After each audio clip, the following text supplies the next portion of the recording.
The year 1877 bled across the bristlecone flats in shades of rust and bone. The sun was a hammer, beating the color from the sky, leaving a pale, washed-out blue that offered no comfort.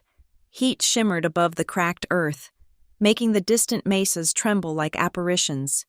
It was a land that demanded silence, a place where the wind was the only constant storyteller, whispering tales of hardship through the skeletal branches of the ancient bristlecone pines that gave the flats their name.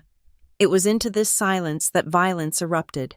The clatter of hooves and the groan of wagon wheels were swallowed by the sudden, sharp crack of rifle fire. The payroll wagon for the Ceres silver mine, a sturdy vehicle drawn by 4 powerful mules, jolted to a halt. The lead mule screamed, a terrible, high-pitched sound, as it collapsed in a tangle of leather and dust. The 2 outriders, men hardened by the sun and the constant threat of ambush, returned fire, their colts barking defiantly. But they were outnumbered. Figures rose from behind a cluster of red rock hoodoos, their shots methodical and merciless. One rider slumped over his saddle, a dark stain spreading across his back. The other fell sideways, his horse rearing in panic before bolting across the plain. The driver, a man named Jed, shoved a young boy down behind the wagon's stout sideboards. "Stay down, Billy," he yelled, his voice rough with fear. He fumbled for his own rifle, but a bullet splintered the wood inches from his hand, sending a shard into his cheek. He cried out, more in surprise than pain, as another shot found its mark. The world went silent for Jed. Inside the wagon, Billy, the son of the mine's foreman, huddled beside the heavy lockbox containing the men's wages. He was no older than 9, his face pale with a terror that had frozen his tears. His mother had been waiting for him at the next way station, a treat for his birthday. Now, the only sounds were the triumphant shouts of the attackers and the low, pained groans of the dying mules. A shadow fell over the wagon. A man with a grimy bandana pulled over his face peered in, his eyes cold and empty. He ignored the boy, his gaze fixed on the lockbox. Then, a new sound cut through the air.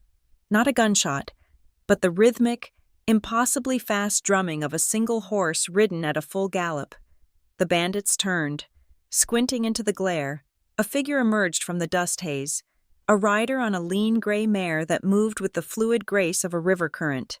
The rider wore a long silver-gray duster, the color of the dry sage, and a low-brimmed hat that obscured their face. They didn't slow, guiding the horse in a wide, circling arc that kicked up a blinding curtain of dust. Confusion rippled through the bandits. They raised their rifles, but the rider was a ghost. A whirlwind of gray cloth and churning sand. A shot rang out, not from the bandits, but from the rider. One of the men cried out and clutched his hand, his pistol falling to the ground. It wasn't a killing shot, but a disabling one, executed with surgical precision from the back of a speeding horse.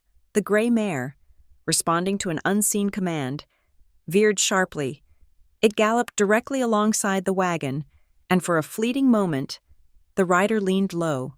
Billy felt a firm hand grip the collar of his shirt. Before he could process what was happening, he was lifted, light as a sack of flour, and swung up behind the saddle, the rider's arm wrapped around his waist, a steady, unyielding presence. He caught a glimpse of a face beneath the hat, not a man's, but a woman's. Her features were fine-boned, her mouth set in a grim line, and her eyes, the color of a stormy sky, were focused with an intensity that burned through the chaos. "Hold on," she said, her voice low and calm, yet carrying clearly over the wind, and then they were gone. The gray horse plunged back into the dust cloud it had created, vanishing as quickly as it had appeared. The remaining bandits, momentarily stunned, fired a few useless shots into the swirling haze.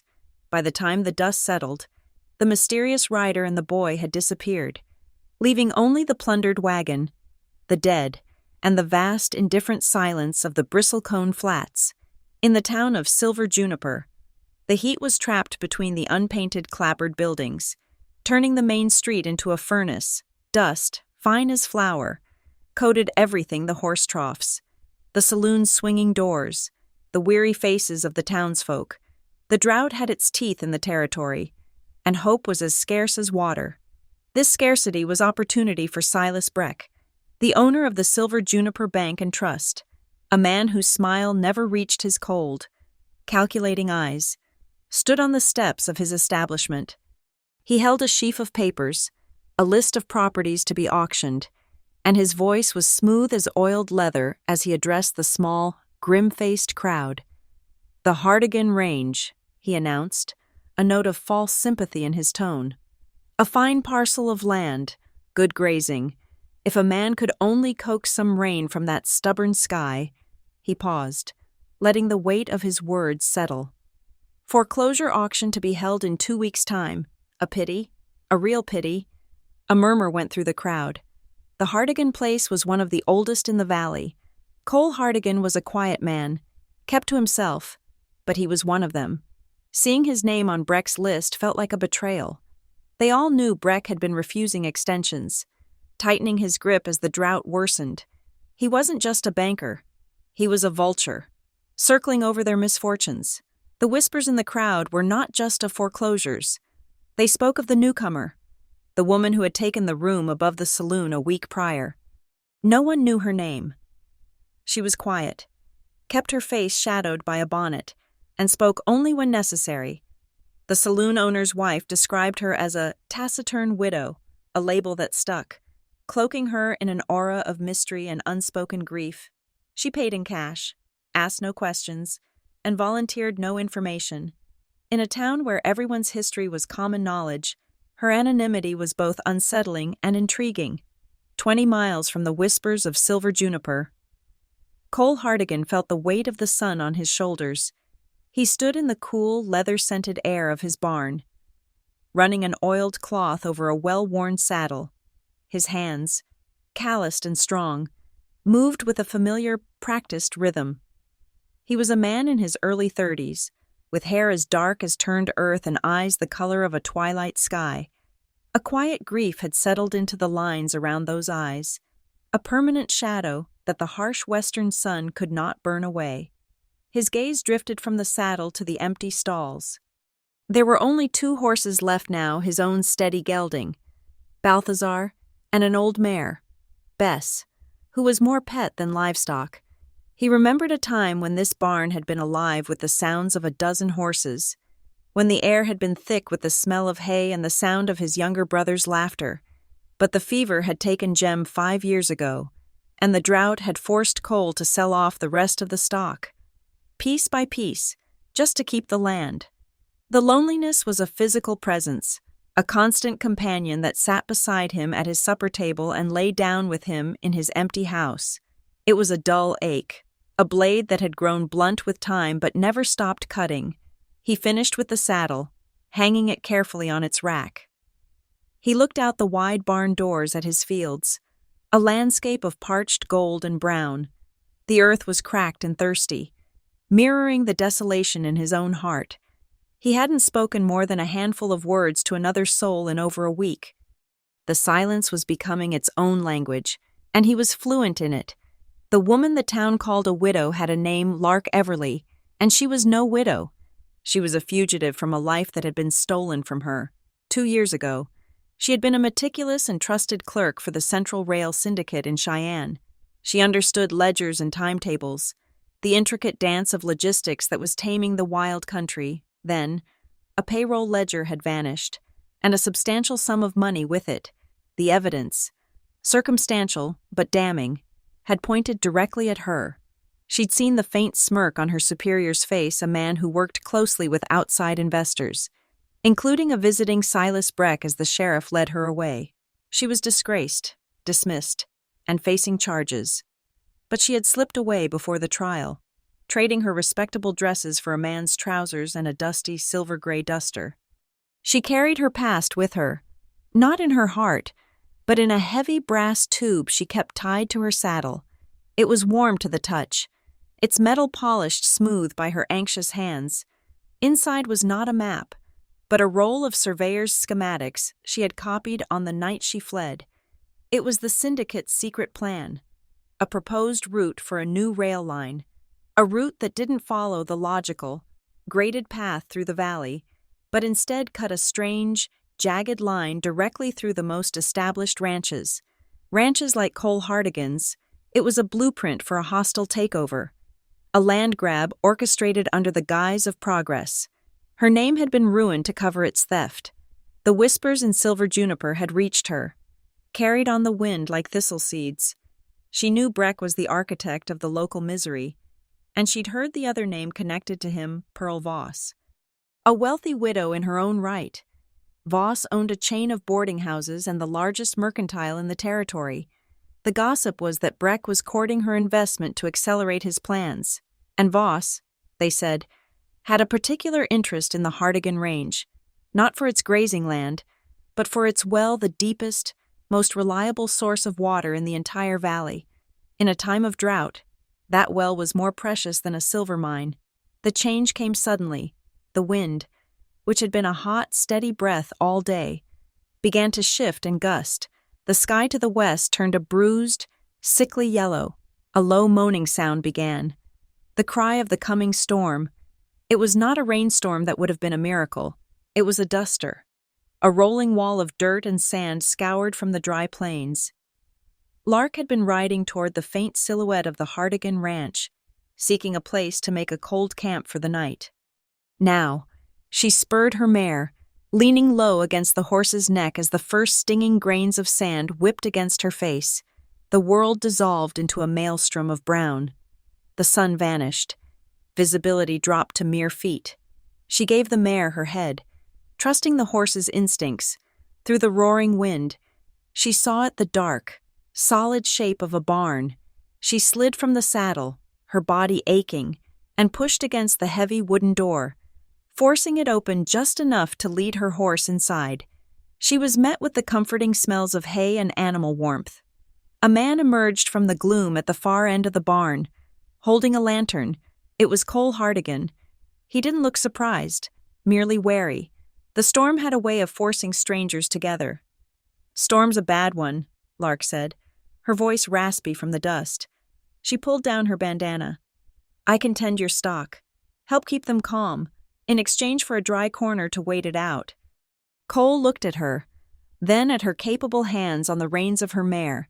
He saw no threat in her weary posture, only a fellow creature seeking refuge.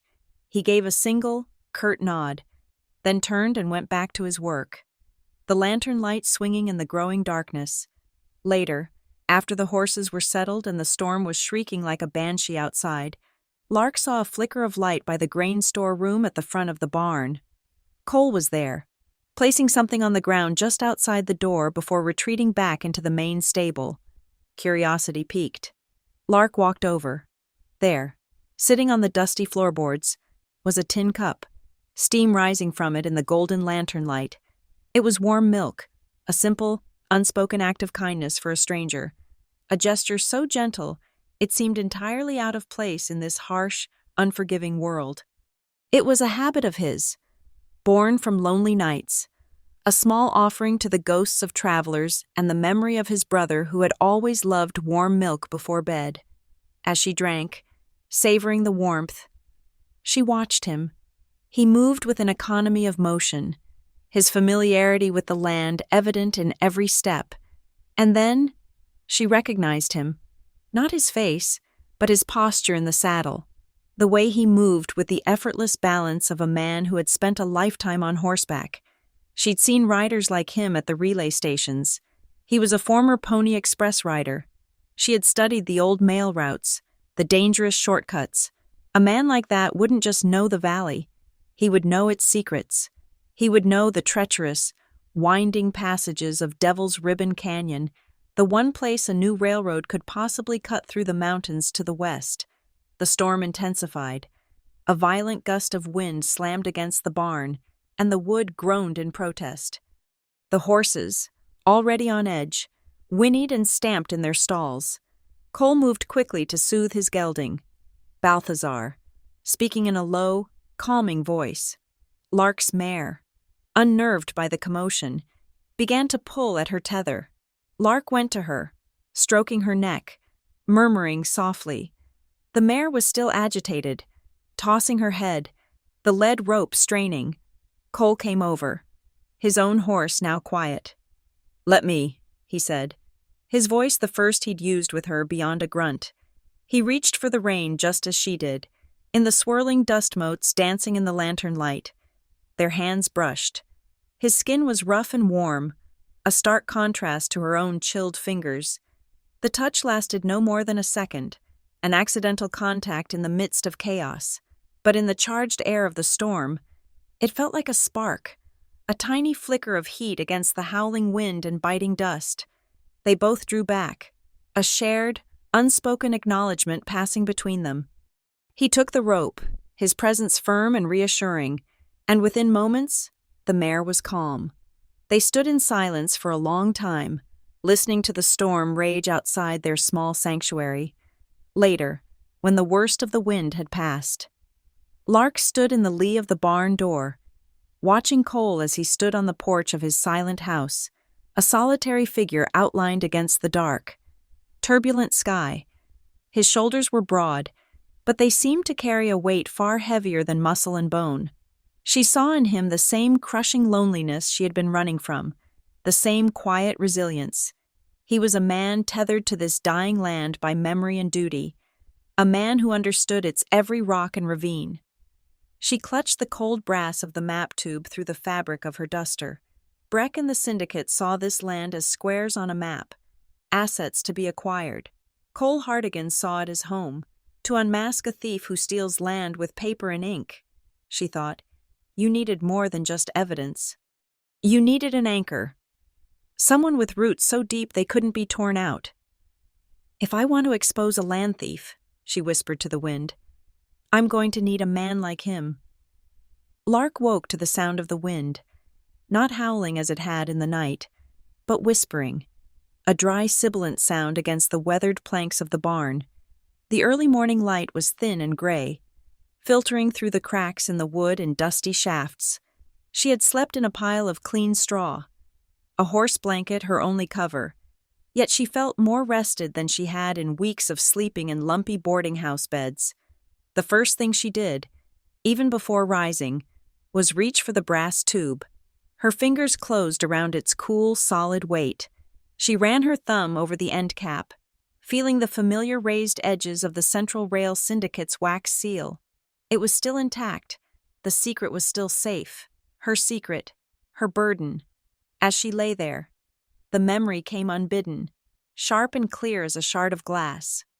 The Cheyenne Rail Office, late at night, the smell of ink, oiled wood, and cold cigar smoke. She had returned for a forgotten shawl, moving silently in her soft-soled shoes. The door to the chief auditor's office was ajar. A sliver of yellow lamplight cutting across the dark hallway. Inside, she saw him Silas Breck. He wasn't a railroad man, just an investor from some dusty territory, but he was there, with her superior, Mr. Abernathy. She saw Breck's back as he stood before the open safe. She saw him slide a thick, leather-bound ledger, one she recognized as detailing land acquisition payments, into the inside pocket of his fine, gray woolen coat. Abernathy stood by, his face pale and sweating in the lamplight, wringing his hands. They hadn't seen her. She had slipped away, her heart pounding a frantic rhythm against her ribs. The next morning, the payroll ledger was declared missing. The alarm was raised, and Mr. Abernathy, his face a mask of solemn regret, had pointed the finger directly at her. The missing land ledger was never mentioned. They had sacrificed her reputation to cover a much larger crime. She pushed the memory away and sat up, shaking the straw from her hair. The barn was quiet except for the soft shuffling of the horses. Across the wide central aisle, she saw Cole. He wasn't looking at her. He was standing before a saddle rack, his back to her. On it hung a saddle that was smaller than the one he'd been cleaning the night before, its leather cracked and faded with age and disuse. He reached out and ran his hand over the cantle, a gesture of profound and gentle sadness. It was a ritual she could not understand, but she could feel the weight of it in the stillness of the air. That was his brother's saddle. This barn wasn't just empty of livestock. It was haunted by an absence, a silence that the wind tried, and failed, to fill.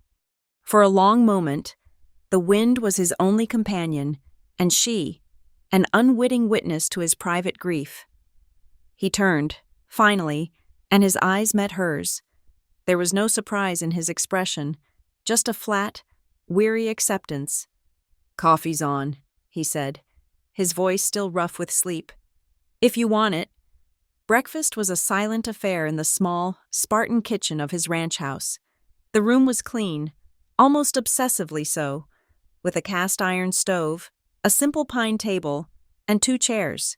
He served her a plate of cornbread and stewed beans, and poured 2 cups of thick, black coffee that was strong enough to float a horseshoe. Lark found she had little appetite, but she ate, conscious of his eyes on her. She was a student of details, and she studied the rhythm of this man. He wasted no motion, no food, no words. His life was a testament to conservation, pared down to the essential elements of survival. It was a harsh, disciplined existence, and she saw in it a reflection of the land itself, unforgiving, but honest. Finally, he pushed his empty plate away and leaned back in his chair, the wood creaking in protest. His gaze was direct, unwavering. "What are you looking for out here, ma'am?"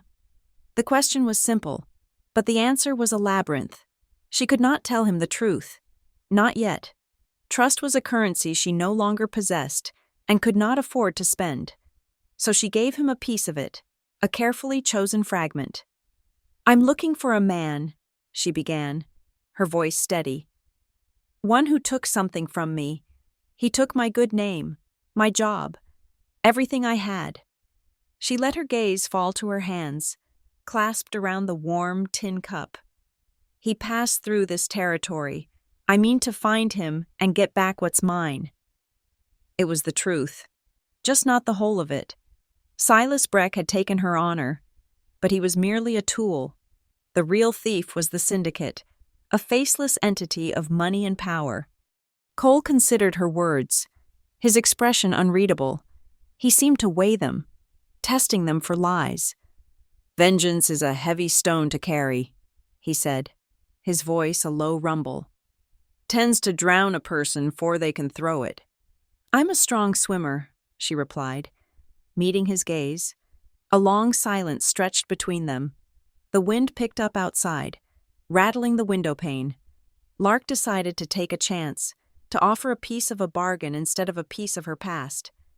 "Your south well," she said, changing the subject. "I saw it on my way in. It's dry, but the ground around it is dark. The water table can't be that deep.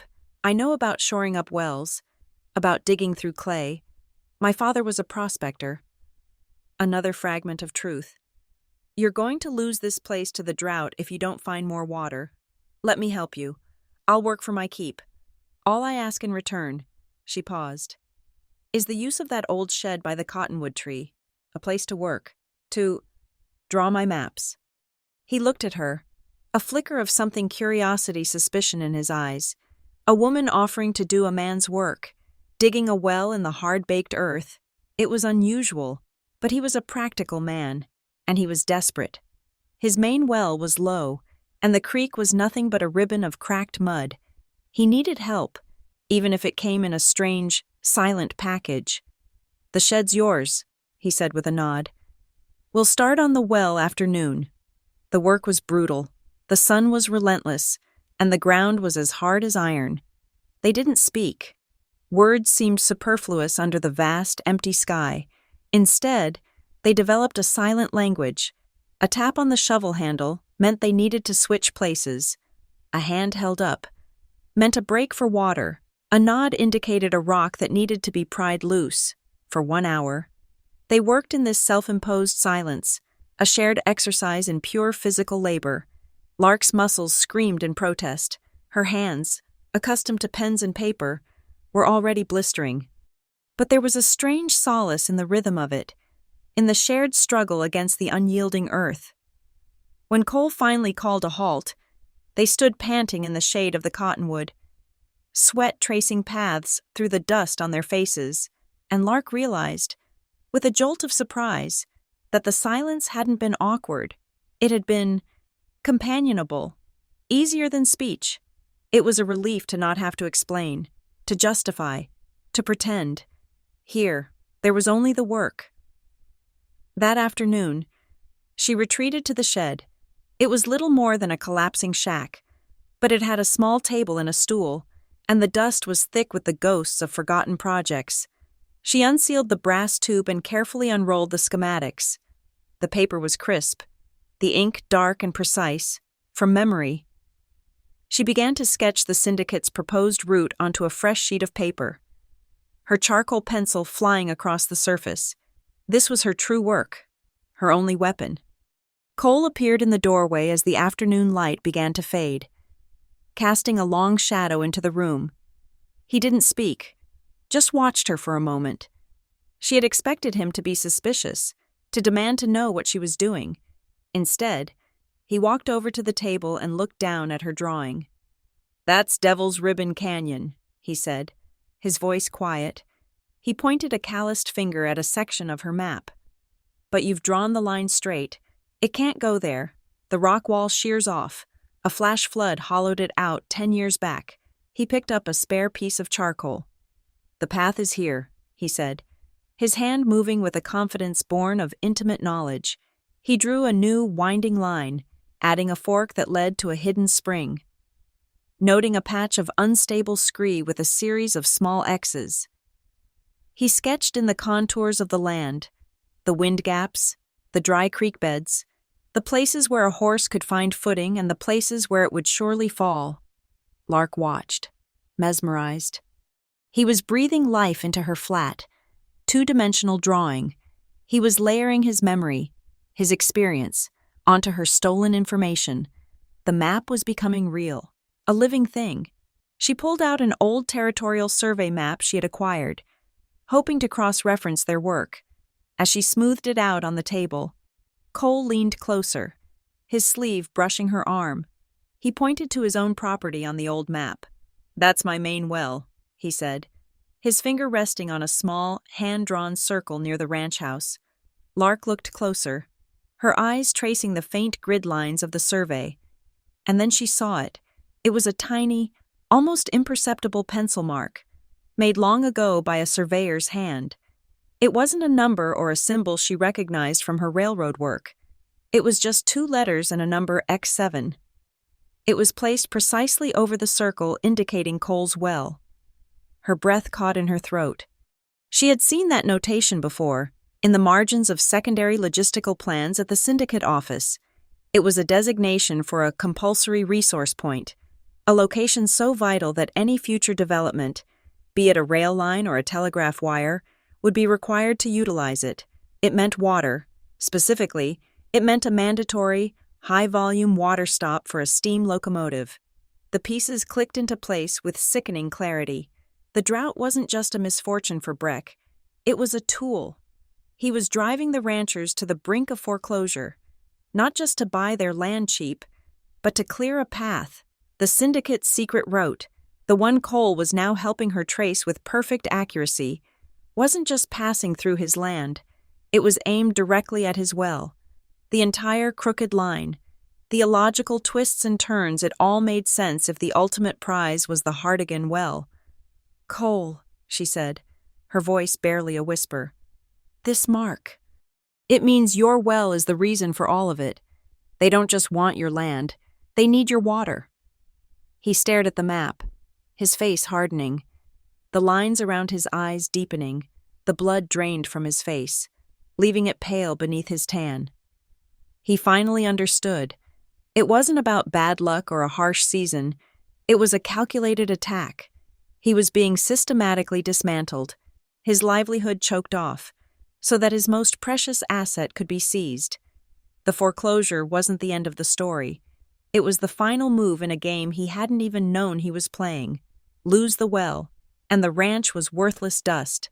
But keep it, fight for it, and he would become a direct obstacle to a powerful, ruthless corporation. He would become a target. He looked up from the map, his gaze meeting hers across the small table. The shadows in the shed were long now, and in the fading light, he saw the fierce, determined set of her jaw. He saw the fire in her eyes, the same fire he felt kindling in his own gut. She was not a taciturn widow. She was a fighter. "I'm not running anymore," Lark said softly, and the words were as much a vow to herself as they were a declaration to him. In that moment, something shifted in the small, dusty room. The loneliness that had been Cole's constant companion for 5 long years receded, pushed back by the presence of this strange, determined woman. Her fight was now his fight. Her enemies were his enemies. For the first time since he had buried his brother, Cole Hartigan did not feel entirely alone. The heat that followed the dust storm felt personal, an intentional cruelty. In Silver Juniper, the air was thick enough to chew, smelling of stale beer, sun-baked manure, and the sharp, metallic tang of desperation. Silas Breck stood on the bank steps again. But this time, he wasn't announcing foreclosures. He was offering salvation, and it looked suspiciously like a noose. "A debt amnesty," he proclaimed, his voice rolling smoothly over the heads of the gathered ranchers and merchants. He held up a single sheet of paper. "In recognition of these trying times, the bank and trust is willing to absorb a percentage of your outstanding loans. A fresh start, all that is required." He smiled. A brief, reptilian closure of the mouth. "Is your signature on a new, consolidated note, an agreement to sell, let's call it, fallow land, at a fair, pre-drought price, signed by the end of the week, and you walk away clear. Wait." He let the word hang in the dead air. "Wait, and the law, I'm afraid, must take its full, unfortunate course." It was a brilliant trap, wrapped in the language of mercy. He was offering them pennies for their ancestral land, and dressing it up as a lifeline. Cole and Lark stood at the edge of the small crowd, near the blacksmith's forge, close enough to hear the worried whispers. "He's not just buying land," Lark murmured, her voice low enough for only Cole to hear. "He's buying silence. He consolidates all the debt, all the deeds, and no one is left to question the railroad's right-of-way when it comes." Cole's jaw was a hard line. He watched his neighbors, men he'd known his whole life, their faces etched with the agonizing calculation of survival versus honor. He saw Bartholomew, who ran the feed store, touch the pen Breck's clerk offered, his hand trembling. It was a poison apple, and the whole town was starving. They rode back to the Hartigan Range in silence, the weight of Breck's machinations settling over them. They were no longer just fighting the drought. They were fighting a war of ink and ledgers, a war Breck was already winning. The war arrived at their doorstep 2 days later, not with the dust of a posse, but with the gleam of a polished black buggy in a high-stepping bay. Pearl Voss had come to call. She was a woman who seemed impervious to the heat. While everyone else in the territory was wilting, she looked cool and crisp in a dress of dark, lavender silk. She held a parasol to protect her pale skin, and her smile, as she accepted Cole's hand to step down from the buggy, was bright, sharp, and cut like a shard of glass. "Mr. Hartigan," she said, her voice like wind chimes. "How kind of you to receive me on such a blistering day. I brought a small refreshment." Her driver produced a basket containing a bottle of apricot brandy and 2 crystal glasses. Lark remained in the doorway of the barn, ostensibly brushing down Balthazar, but every sense was trained on the porch. "I won't waste your time, Mr. Hartigan," Voss said, declining his offer to sit. She preferred to stand, to look out over the parched fields, as if she were already calculating their worth. "I am a businesswoman. Silas Breck is a banker. He sees only debt and liability. I, on the other hand, see potential. I see water." She turned, her gaze sweeping past Cole to land, for a brief, appraising moment, on Lark. "You have the only reliable well in this valley. A man in your position, a man facing foreclosure, might find himself overwhelmed. I am here to offer a partnership." From a delicate leather satchel, She produced a folded document. "This is not a loan. Mr. Hardigan, this is a contract. I will purchase, at a premium price, the exclusive rights to your well. Your debt to Breck will be erased. You will keep your house, your barn. You will, in effect, be a wealthy man, paid simply to maintain the pump." Cole looked at the paper, then at her. He didn't touch the contract. "And the land?" "The land, without water, is just acreage, isn't it?" she replied sweetly. "I would, of course, hold the lease on the surrounding fields to ensure the integrity of the water source." It was the same trap, just lined with silk. Breck took the land with threats. Voss took the water with brandy. Both left him with nothing. "No," Cole said. The word was quiet, absolute. It hung in the hot, still air. Pearl Voss's smile did not falter, but her eyes hardened, the pleasant lavender turning to a cold, hard violet. "I see," she said. She sipped her brandy, which she had poured for herself. "A man of pride. I respect that. But pride doesn't prime a pump. Mr. Hardigan, think on my offer. The drought isn't breaking." She turned to leave, then paused, as if remembering something. She touched the collar of her dress, where a beautiful, iridescent mother-of-pearl brooch was pinned. "Oh, dear," she murmured, unpinning it.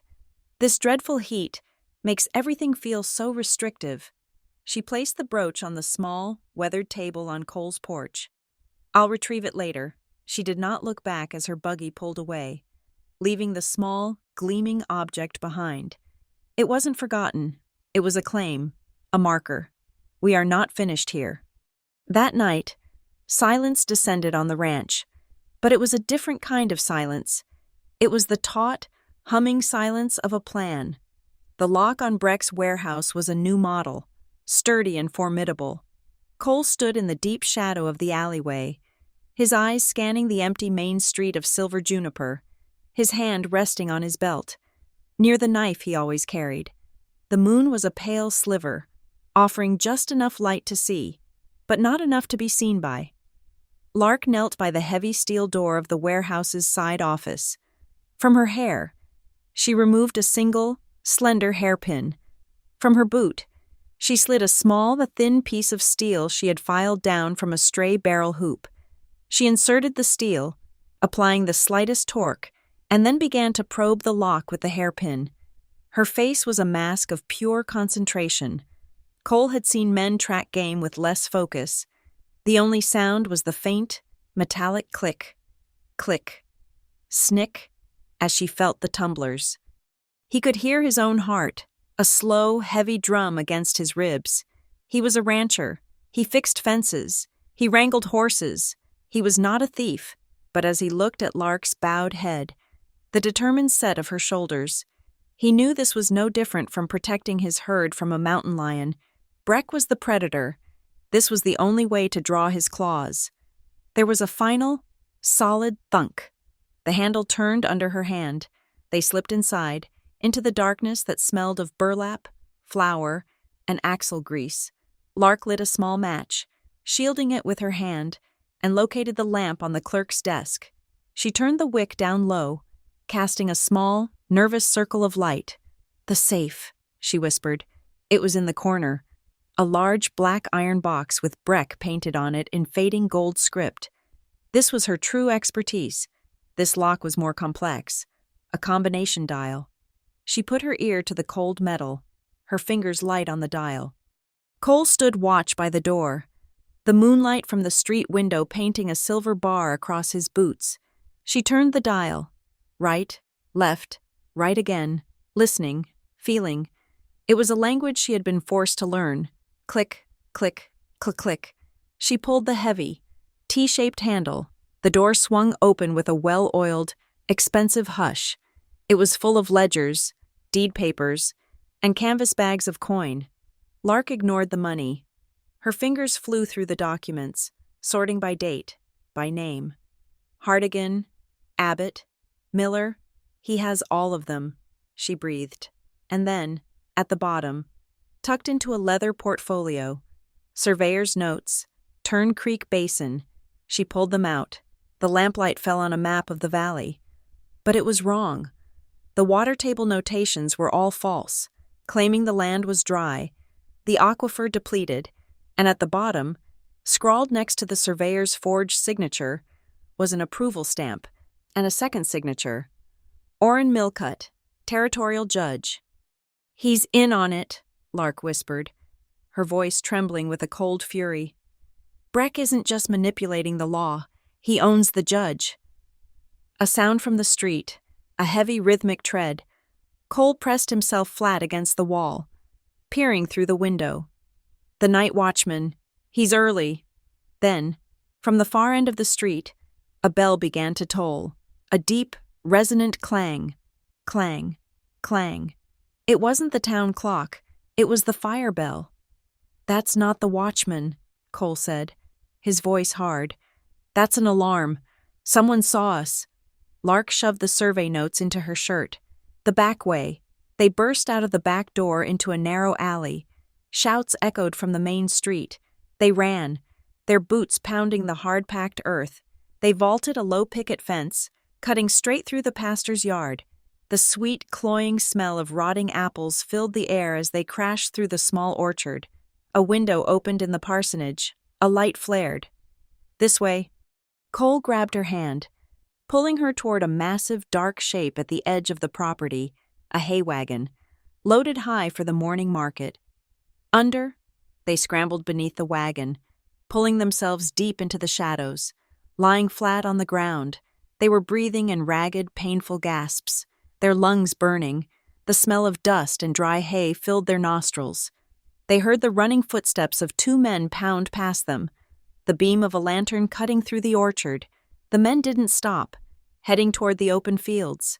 For a full minute, they lay in the dark, their shoulders pressed together, the only sound the frantic hammering of their own hearts, and then the absurdity of it, the sheer, panicked terror of the moment, broke. A small, breathless sound escaped Lark, half sob, half giggle. Cole felt the tremor of it through his side. A low chuckle rumbled in his own chest. There, in the dirt, hiding under a hay wagon like a pair of misbehaving children, they laughed. It was a silent, desperate, utterly necessary laugh that shook them both and eased the terrible tension in their chests. The moment passed, the laughter subsided, leaving them in the intimate darkness. Cole turned his head. He could just make out the pale oval of her face, smudged with dirt. A piece of straw was caught in her hair, just above her cheek. He acted without thinking. It was a simple, practical gesture. He raised his hand to brush it away. His fingers, rough and calloused, grazed her skin. She flinched, then went utterly still. He froze. His hand hovered, inches from her face. It was no longer a practical gesture. The air thickened. He could feel the warmth radiating from her skin. He could see the faint glint of moonlight in her wide, watchful eyes. He heard his heart again, but this time it wasn't from fear. It was a slow, heavy beat, a rhythm that seemed to answer the pulse he could almost feel beating in her throat. She didn't breathe. He didn't breathe. The entire world shrank to the few inches of charged air between his hand and her cheek. He pulled his hand back, as if burned. He cleared his throat. We should wait till they're gone." Lark nodded, turning her face away, looking out into the darkness. The moment was broken, but it left an echo, a warmth that had nothing to do with the night air. They made it back to the ranch before dawn, slipping into the barn like ghosts, in the cool light of the shed. Lark spread the forged survey notes on the table. The signature of Judge Millcutt was a damning indictment. "This is our proof," Cole said, tapping the paper. "It's proof of a conspiracy," Lark corrected, her voice all business again, the night's intimacy walled off. "But it's not enough. It's Breck's word against ours, and he owns the judge. We need something irrefutable. We need to prove this map is a lie." She paced the small shed, her mind racing. The survey claims the Tern Creek Basin is dry. But that's where the headwaters for the whole valley are. If that creek is running, even as a trickle— She stopped. The hydrological station. At Tern Creek, there has to be one. The territory requires water-level records for mail routes and grazing allotments.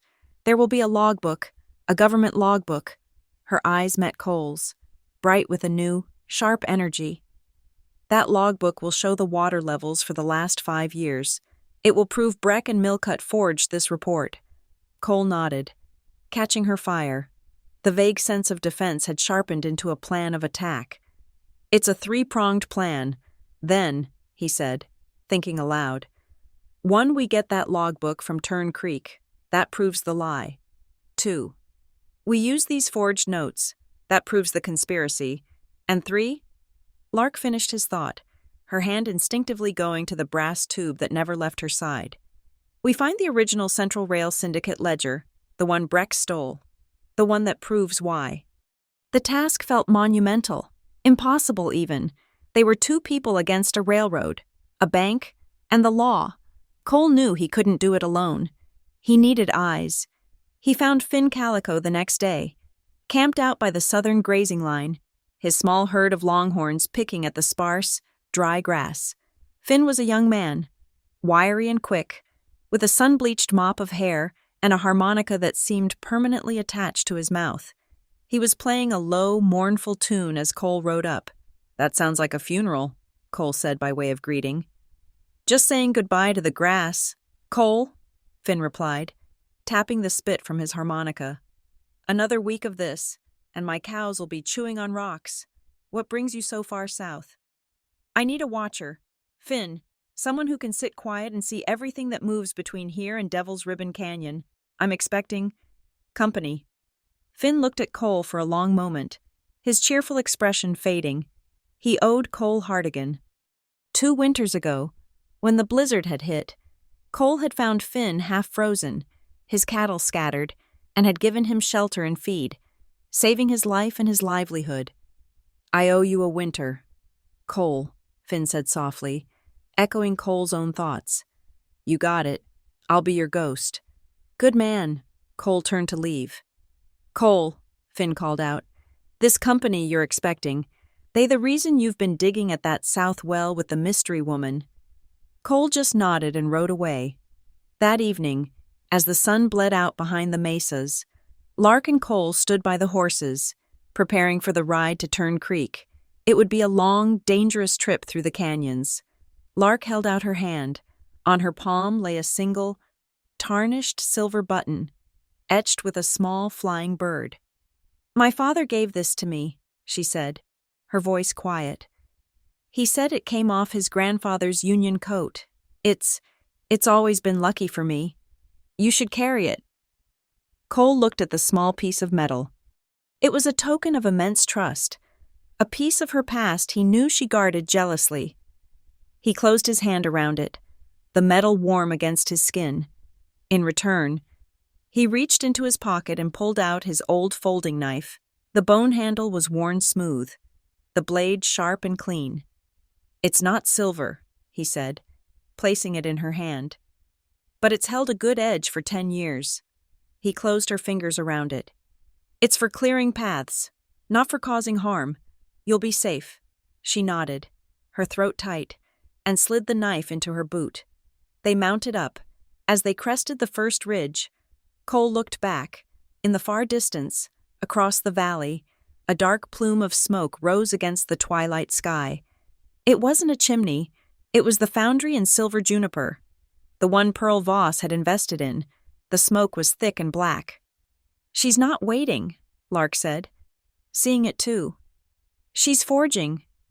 "Forging what?" "Rail spikes," Lark replied, her voice grim. "She's not waiting for the deeds to clear. She's starting the line. The clock is moving. Cole, faster than we thought." The darkness in Devil's Ribbon Canyon wasn't just an absence of light. It was a physical presence. It filled the spaces between the towering red rock spires, pooled in the hollows, and clung to the narrow trail like a shroud. The moon was a prisoner behind a high, thin veil of clouds, offering only a ghostly silvered light that made the shadows deeper and the cliffs seem to move.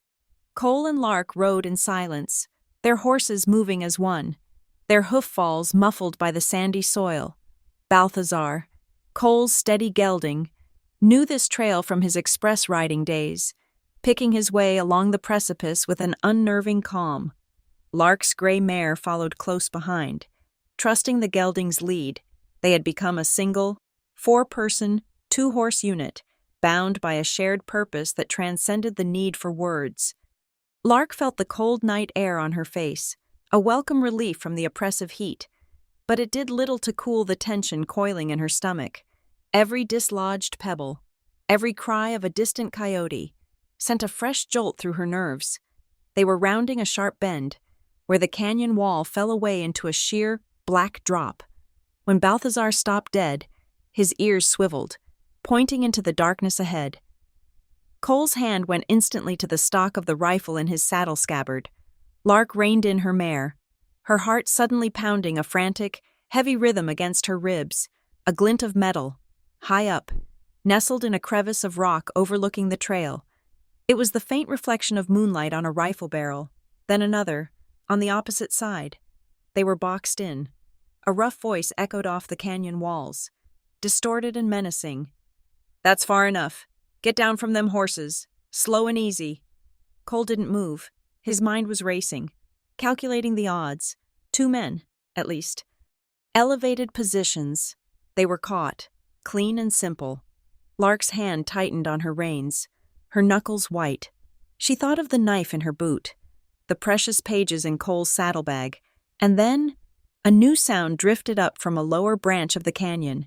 Faint at first, then growing clearer.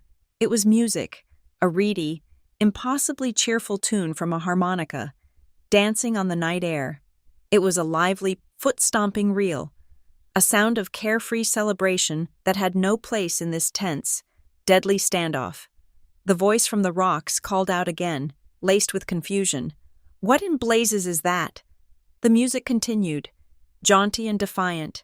Finn Calico, he was supposed to be watching the trailheads, not playing a concert, but Cole understood immediately. It was a diversion. "Sounds like a prospector's camp," the first voice said, a note of greed creeping in. "Probably got a bottle and a full poke. Let's check it out. They ain't going nowhere." "Breck said to wait for 'em right here," the second voice grumbled. The harmonica music swelled, a series of playful, taunting notes. "Breck ain't gotta know," the first voice snapped. "We'll be back in 10 minutes. Come on." They heard the scrape of boots on rock as the 2 ambushers abandoned their posts, their greed overriding their orders. Cole waited, counting a full minute in the sudden silence, before he urged Balthazar forward. "Finn's bought us time," he murmured. "But not much. We have to move." The trail descended sharply, leading them to the source of Turn Creek itself, a ribbon of black water rushing through the canyon floor. Spanning the creek was a bridge, or what was left of one. It was a skeleton of rotting timber and frayed rope, swaying ominously in the wind that funneled through the gorge. "It won't hold the horses," Cole said, dismounting. "We cross one at a time, on foot." He pulled a long coil of rope from his saddle. "I'll go first. Secure the line." "Then you—" "No," Lark said, her voice firm. "I'm lighter. I'll go. You're the anchor." He looked at her, saw the absolute resolve in her eyes, and knew arguing was pointless. He tied the rope securely around her waist, testing the knot twice. He braced his feet against a rock outcropping, the other end of the rope wrapped firmly around his wrists. "I've got you," he said. "Don't look down." Lark stepped onto the first plank. It groaned under her weight, a low, mournful sound. The bridge swayed. Below, the creek churned, its cold voice a constant, hungry roar. She moved slowly, deliberately, her hands gripping the frayed guide ropes on either side. A plank was missing. She had to stretch, her boot landing on the next board with a sickening thud. She could feel the steady, reassuring tension on the rope around her waist. The rope in Cole's hands was her entire world. Her breath came in shallow puffs, mingling with the cold spray rising from the water. She reached the other side, her legs trembling, and untied the rope, giving it a tug.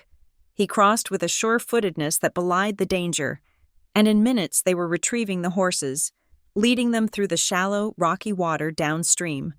The hydro station was a small, dilapidated shack perched on the creek bank, its windows boarded over. The lock on the door was old and rusted. Cole broke it with a single, sharp blow from a rock. They slipped inside, the air thick with the smell of old paper, damp wood, and dried ink. A simple table and a chair were the only furniture. On the table lay a thick, leather-bound logbook. Lark's hands trembled slightly as she opened it. The pages were filled with neat columns of dates and numbers, recording the creek's water level. She flipped through the months, then the years. It was all there. Consistent water levels, even during the driest seasons, until 6 months ago. She turned a page, and her heart sank. The records for the past 5 years had been torn out, leaving only ragged stubs of paper clinging to the binding. "He was here," she breathed, a bitter wave of disappointment washing over her. Breck, or his men, they took the evidence. Cole didn't answer. He was on his hands and knees, peering under the table. "Maybe not all of it," he said, his voice low. He reached into the deep shadows and pulled out a small, flat leather pouch, the kind a man might use for carrying documents. It had been wedged between the floorboards and the wall, hidden in the dark. He handed it to her. With trembling fingers, Lark opened the flap and tipped its contents onto the table. It was a sheaf of folded papers, the missing pages. She smoothed them out, her eyes scanning the columns of numbers. It was all there. Undeniable proof. For 5 straight years, the water level at Turn Creek had never dropped below the mandatory allotment line. The drought had barely touched it. The surveyor's report was a complete fabrication, and then she saw it. On the corner of the most recent page, a dark, whorled smudge of black ink, left by a careless, pressing thumb. She had spent 2 years as a clerk, handling hundreds of signed documents. She knew the particularities of a man's signature, the way he held his pen, the pressure he used, and she recognized the heavy, slightly greasy quality of the ink used for official court seals. "It's Millcut," she whispered, her finger tracing the edge of the fingerprint. Judge Orrin Millcut. He didn't just sign the forged report. He was here. He tore these pages out himself. A shout from outside shattered the quiet triumph. "They're in the shack." Hobbs and Cutter were back, their brief, greedy detour having ended in failure. There was no time to think. Cole swept the pages into the pouch, shoved it into Lark's hands. "Go out the back." He kicked open the rear door, which led directly onto a steep, gravel-covered slope that rose up the side of the canyon. Lark scrambled out, her mare's reins in her hand. Cole followed with Balthazar. They threw themselves into their saddles just as the 2 men rounded the shack. Rifles raised, a shot cracked, splintering the doorframe where Cole's head had been a second before. He dug his heels into Balthazar's sides, and the powerful horse lunged up the treacherous slope. Lark was right behind him, her mare struggling for footing on the loose scree. It was a desperate, chaotic race against gravity. The horse's hooves sent cascades of rock and gravel sliding down behind them. Another shot whizzed past Lark's ear. She leaned low over her horse's neck, urging it on. They were halfway up when the ground beneath the mare gave way. The horse screamed, its legs churning as a miniature avalanche of gravel began to slide. Lark was thrown from the saddle, landing hard on her side. The air knocked from her lungs. The mare, frantic, managed to regain its footing and scrambled away. Lark looked up. One of the men was taking aim at her. She saw the dark, emotionless hole of the rifle barrel. Then Cole was there. He had wheeled Balthazar around on the shifting slope with breathtaking skill. He leaned down, his arm outstretched. "Lark now." He swept her up from the ground, his arm a band of iron around her waist, and pulled her onto the saddle in front of him just as the slide let go completely. The spot where she had been lying vanished under a river of rock. Balthazar, straining, powerful, clawed its way to the top of the ridge. They plunged into a thicket of gnarled junipers as the henchmen, their path blocked by the slide, cursed in frustration below. They rode for another hour, pushing deeper into the labyrinthine canyons, until Cole found what he was looking for, a deep, narrow alcove, carved into the rock face by centuries of wind and water, hidden behind a curtain of stringy vines. He helped her down, his hands steady on her waist. Her legs gave way, and she leaned against him for a moment, her body shaking with adrenaline and exhaustion. Just then, the sky opened up. A sudden, cold rain began to fall, turning the dust to mud and soaking them in seconds. They huddled deeper in the cave, the sound of the rain hissing on the rocks outside. The alcove was damp, and a chill seeped from the stone. Lark began to shiver, a deep, uncontrollable tremor caused by the cold creek water, the fall, and the lingering terror. Cole took off his heavy canvas coat and draped it over her shoulders. It was warm from his body, and smelled of leather and clean sweat. He sat down beside her, their shoulders touching. She huddled inside the coat, but she couldn't stop shaking. He hesitated for only a second. Then he put his arm around her, pulling her close against his side. He was solid, warm, a bulwark against the cold and the fear. His hand came to rest on her back, not as a caress, but as an anchor, a steady, warm pressure that seemed to will strength back into her. Lark leaned her head against his shoulder, closing her eyes.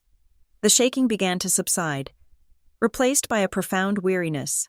The rain, the darkness, the solid presence of the man beside her, it all conspired to break down the walls she had so carefully constructed over the past 2 years. She tilted her head up to look at him, to thank him. He was already looking down at her, his face inches from hers in the gloom. He saw the smudge of dirt on her cheek, the exhaustion in her eyes, the single drop of rain clinging to her eyelash. He slowly lowered his head, and she raised hers, until their foreheads touched. They stayed that way, breathing in the same small space, the rain drumming a soft rhythm outside. It was a moment of profound intimacy, more powerful than a kiss. It was an acknowledgement of everything they had survived together, a silent confession of a trust that had been forged in darkness and danger. "You're safe here," he whispered, his voice a low rumble that seemed to vibrate right through her, and in that moment, she was. The dawn broke clear and cold, the rain having scrubbed the air clean. The rising sun poured liquid gold over the red rocks, setting the canyon ablaze with color. Lark stood at the mouth of the alcove, the damp coat still around her shoulders, and watched the world be reborn. Cole came to stand beside her. She turned to him, and for the first time since he had met her, a genuine smile touched her lips, transforming her face, erasing the lines of worry and fatigue. It was like seeing the sun break through the clouds.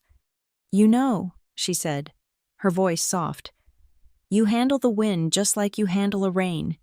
You don't fight it, you just guide it." They found her mare grazing peacefully in a small, hidden meadow. They rode back to the Hardigan Range not as a rancher and a stranger, but as partners. The evidence, damp but intact, was tucked safely in Lark's shirt. As soon as they reached the shed, she carefully laid out the precious, water-stained pages on the table, placing flat stones on their corners to press them dry, her meticulous clerk's instincts taking over. Far away, in his office in Silver Juniper, Silas Breck received the report from his 2 failed henchmen. His face, usually a mask of calm control, tightened into a snarl of pure fury. They had the logbook. They had the proof. The legal noose he had been so carefully tightening was about to be turned on him. He stood up, his chair scraping loudly on the floor. His eyes were cold chips of ice. Pride and patience had failed. It was time for fear. "Get me a man who isn't afraid of fire," he said to his clerk. "Burn him out. Burn the Hardigan granary to the ground. Let's see how well his pride holds up when he's smelling smoke." The first sign was the smell, carried on the evening breeze, not the familiar scent of sage and dust, but something acrid and alien. Then came the glow, a flickering, malevolent orange that painted the underside of the clouds on the western horizon. Finn Calico, riding patrol near the southern ridge, saw it first. He spurred his horse, his harmonica forgotten, his heart a cold knot of dread in his chest. Inside the shed, Lark was carefully cataloging the details from the waterlog pages when Cole went utterly still. He lifted his head like a stag scenting a wolf. He was out the door in a flash, his face a grim mask in the twilight. Lark followed, her eyes drawn to the same terrible bloom of light. "The granary," Cole said, his voice a raw, strangled thing. He didn't run to his horse. He sprinted, a desperate, lung-bursting dash across the field. Lark didn't hesitate. She grabbed the heavy, cumbersome hand-pump fire extinguisher from its bracket on the barn wall, its weight a brutal reality in her arms, and ran after him. By the time they reached it, the fire was a living beast. It had devoured the dry timber of the old granary, its greedy orange tongues licking at the night sky, spitting a blizzard of glowing embers. The heat was a physical blow, pushing them back. "The barn!" Cole roared over the fire's deafening voice. "If an ember catches the hayloft, we lose everything." He grabbed buckets from the horse trough, his movements economical and furious.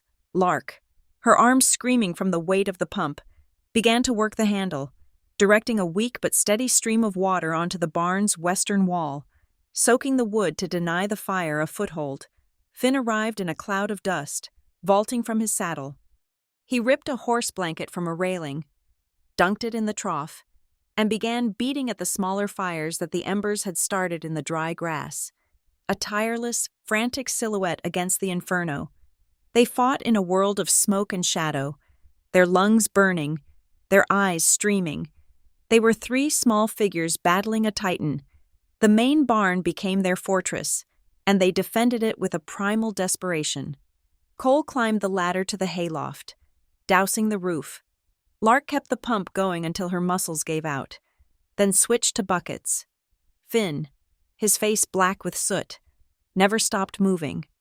A whirlwind of wet burlap and grim determination. The roar of the fire reached a crescendo, followed by a terrible, groaning crack of timber. The roof of the granary gave way, collapsing inwards in a volcanic eruption of sparks and flame. The beast had eaten its fill. The main threat had passed. They had saved the main barn. But the granary, a structure that had stood for 2 generations, was a roaring pyre, its stored grain and milled flour fueling its own destruction. An hour later, there was nothing left but a glowing skeletal frame and a pillar of thick, black smoke. The fight was over. Cole stood for a long moment, his chest heaving, watching the last of his family's labor turn to ash. Then, the strength seemed to drain out of him all at once. He walked to the edge of the scorched earth and sank to the ground, his head bowed, his shoulders slumped in utter defeat. He looked down at his hands, at his calloused wrists. They were black with soot, but a fine gray powder had settled over them. It was the ash of his own grain, the dust of his own history, coating him like a funeral shroud. He didn't move. He just sat there, a man turned to stone by grief, while the embers glowed like 1,000 malevolent eyes in the darkness. Lark approached him quietly. The pump had left her hands raw, her body aching with an exhaustion so deep it felt like it had settled in her bones. She saw an angry red mark on his forearm where a stray ember had landed. She went back to the trough, soaked a clean strip of cloth from her saddlebag, and returned, kneeling in the dirt beside him. She didn't say a word. Words were useless here. Instead, she gently took his arm. He didn't resist. His muscles were slack, his gaze fixed on the smoldering ruins. With soft, careful motions, she cleaned the wound and wrapped the cool, wet cloth around the burn. The warmth of his skin met the coolness of the cloth. Her fingers, she realized, were trembling slightly, not from cold, but from the sheer intimacy of the act. In the flickering firelight, this small gesture of care was the only comfort the world had to offer. A sound, ragged and broken, escaped his throat. It wasn't a sob, but the sound of a man trying to swallow one. "My brother, Jem," he said, his voice so low she had to lean in to hear it. He was never strong like me. Couldn't ride all day. The sun wore him out, but he was smart. Read every book he could get his hands on." He paused, swallowing hard. He had this dream. He wanted to build a school, right here. Said the granary had the best light in the mornings. He was going to use the porch, build a long bench for the kids from the other ranches. He'd already saved up for a slate board. He wanted to teach them reading, sums, wanted them to see more of the world than just the back of a horse. His voice cracked. It was all in there. His books, the lumber he'd saved for the benches, the little desk he'd built himself, all of it. The dream, his brother's gentle, hopeful dream, had burned along with the grain. Lark's heart ached for him, for the boy she'd never known, for the dream now turned to smoke. She thought of her own lost future, the quiet, orderly life that had been stolen from her. She understood this kind of loss, the kind that hollows you out from the inside. She stood up and walked to where her mare was tethered, her saddlebags covered in a fine layer of ash.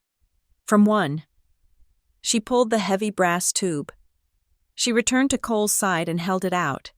The firelight glinted on the polished metal. "When I lost my job, my name," she said, her voice quiet but fierce. "I spent 6 months waiting. I waited for the syndicate to conduct a proper investigation. I waited for my superiors to defend my character. I waited for someone, anyone, to stand up and tell the truth." She looked from the tube to the burning embers. "They never did. They let me be disgraced, because it served their purpose. I learned a hard lesson that winter. Cole, justice doesn't come to those who wait for it. You have to make it yourself. You have to walk into the fire and pull it out." She knelt again, facing him, her eyes burning with an intensity that matched the dying flames. "Breck did this to break you, to make you sign his papers before the auction. He thinks he's already won." She leaned closer. "Let's use that. Let's let him think he's won. The foreclosure auction is next week. That's our stage. We don't hide. We don't run. We present the evidence, all of it, in public, in front of every rancher he's trying to cheat. We turn his auction into our trial." That night, the house was filled with the smell of smoke. It clung to their clothes, their hair, the very air they breathed. They sat in the kitchen, too exhausted to eat, too raw to speak. The fire had burned away more than just a building. It had burned away their last reserves, their final pretenses. They were just two people, stripped down to their essential selves, sitting in the ruins of a violent act. Lark stood up to put another piece of wood in the stove. As she turned, Cole was standing there, right in front of her. The space between them disappeared. He reached out, not to touch her, but just to hover his hand near her cheek, as he had under the hay wagon. But this time, there was no hesitation. He slowly, gently, cupped her face in his hands. His palms were rough and stained with soot, but his touch was incredibly tender. He just held her like that for a long moment, his thumbs stroking the tired lines under her eyes. She leaned into his touch, her eyes closing. A deep, shuddering sigh escaped her. Then she wrapped her arms around his waist, holding on tight, burying her face against the solid wall of his chest. He responded by folding his own powerful arms around her, pulling her in until there was no space left between them, until they were breathing the same smoky air. It wasn't a hug of passion, but of desperation, of survival. It was two solitary souls clinging to each other in the dark, a silent acknowledgement that they were the only solid ground each other had. He lowered his head, and she tilted hers up. He kissed her. It was a slow, deliberate kiss, as gentle and as profound as the silence that had grown between them. It tasted of smoke and grit and sorrow, but underneath it all was a current of warmth, of a comfort so deep it felt like coming home. It was a kiss that asked for nothing and offered everything. When they finally broke apart, They rested their foreheads together, as they had in the cave. "I'm here," he whispered, his voice thick with emotion. "Me too." She breathed back, the words a promise. The lantern on the windowsill cast a single, steady golden light against the dark pane. A small beacon of warmth in a world that had turned cold and hostile. It stood watch over the quiet house, a silent, discreet guardian of a bond that had been forged in the heart of a fire. The next morning, the sun rose on a scene of devastation, but in the kitchen, a new ritual was born. On the windowsill, where the lantern had been, sat 2 tin cups of warm milk, side by side. His solitary habit had become theirs. While Cole began the heartbreaking work of sifting through the wreckage, Lark sat at the kitchen table. She took out a fresh sheet of paper and a pen. With meticulous care, she made clean, precise copies of the forged survey notes and the key pages from the Tern Creek logbook. She drafted a letter, her handwriting crisp and professional, addressed to the Territorial Inspector for the Union Pacific Railroad, Wyoming Division. She outlined Breck's scheme, Millcut's complicity, and the syndicate's impending land grab. Referencing the enclosed evidence, she sealed it in a heavy envelope. It was a declaration of war, sent by mail. Finn, his face still streaked with soot, rode out not to tend his cattle, but to talk to the other ranchers. He carried the story of the fire, of Cole's defiance, of the strange, quiet woman who was helping him fight. He spoke to them not as a rabble-rouser, but as one of their own, his words carrying the weight of shared hardship. He asked for nothing, only told them that Cole Hartigan intended to make a stand at the auction. He was planting a seed of rebellion. 2 days later, the black buggy returned. Pearl Voss did not bother with pleasantries or apricot brandy. She walked up to the porch, where Cole was trying to salvage a scorched beam, her face a mask of cool business. "I heard about your misfortune," she said, her eyes flicking over the ruins. "A tragedy, which is why I've come back. My original offer was generous. This one," she placed a new, thicker contract on the porch railing, "is double, cash, enough to rebuild this place twice over and still be the richest man in the valley. Sign it, Mr. Hartigan. Take the money and walk away from all this unpleasantness." Cole didn't even look at the contract. He looked past Voss, his gaze landing on Lark, who stood in the barn doorway, watching them. Their eyes met. In her steady gaze, he saw not pity, but faith. He saw the fire of her conviction, a flame far hotter and purer than the one that had destroyed his granary. He had a choice. He could take the money and save the ranch, the physical shell of his life, or he could choose to trust this woman and fight for its soul. He turned back to Pearl Voss. "The answer is still no," he said, his voice quiet, but as solid and unyielding as the bedrock beneath his feet. Voss's lips thinned into a bloodless line. She snatched the contract from the railing. "You are a fool, Mr. Hartigan, a sentimental fool." She left in a swirl of dust and lavender silk. That night, in the shed, Lark unrolled the master map they had been creating. The pieces were all there, the false survey, the real water levels, the motive. But one piece was still missing. The keystone. "The copies I sent will get the inspector's attention," she said, tapping the map. "But Breck and Millcut will deny everything. They'll claim the papers are forgeries. To truly bury them, we need the one thing they can't deny, the original CRS acquisitions ledger, the book I saw Breck put in his coat." "And where would that be?" Cole asked. "Not in Silver Juniper. It's too important. Breck would keep it close. But somewhere secure. The railroad is pushing the preliminary grading work hard. They'll have a temporary payroll office, a secure location for their funds and sensitive documents." She traced a line on the map with her finger. Past the familiar canyons, into the rugged, inhospitable terrain to the east. Her finger stopped. "Coyote Lantern Ridge," she said. "The main construction camp. They'll have a treasury there. A safe. That's where it has to be." Coyote Lantern Ridge was not a ridge at all, but a sprawling, temporary city of canvas, raw lumber, and noise. The air thrummed with the clang of hammers on steel, the shouts of foremen, and the groan of mule teams dragging heavy equipment. This was the raw, brutal edge of progress, a place where the Central Rail Syndicate's will was being imposed upon the landscape by sweat and black powder. Finn Calico drove his rickety wagon through the main thoroughfare, looking for all the world like any other disgruntled teamster. His wagon was loaded with kegs of railroad spikes, a legitimate delivery requisitioned and paid for by Finn himself using a fake company name. He blended in perfectly, his sun-bleached hair and dusty clothes a common uniform. Huddled on the wagon seat beside him was Lark, almost unrecognizable. She wore a severe, high-collared gray dress, her hair pulled back into a tight, unforgiving bun. A pair of wire-rimmed spectacles sat on her nose, and she clutched a clipboard, the very picture of a humorless company clerk sent from the home office to tally inventory. Walking behind the wagon, his shoulders stooped under the weight of a heavy railroad tie, was Cole. He wore a patched flannel shirt, his face smudged with grease and dirt. He was just another laborer, anonymous, invisible. His gaze fixed on the ground as he trudged along with the other gandy dancers and wood haulers. They moved through the chaos with a practiced, feigned weariness. Lark directed Finn to the supply depot with a sharp, imperious voice that made Finn wince.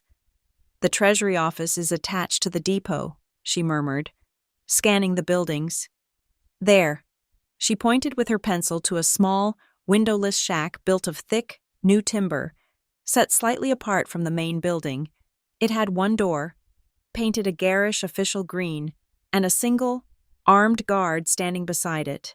Finn pulled the wagon to a halt, grumbling loudly about the axle. "This cursed wheel's about to fall off you." He jabbed a finger at Cole. "Watch the wagon." "And you, ma'am," he said to Lark, "best get your count done. I ain't waiting all day." It was the perfect diversion. The guard, bored and hot, watched with mild amusement as Finn and Cole began a loud, staged argument about the proper way to grease a wheel.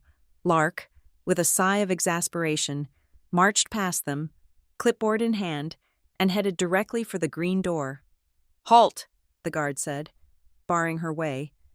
"Authorized personnel only." Lark looked at him over the top of her spectacles, her expression one of utter disdain. "I am Mrs. Gable," she snapped, tapping her clipboard. "I am here on direct authority from Mr. Abernathy and Cheyenne to audit the disbursement ledgers. Are you going to be the man who explains to him why his audit was delayed?"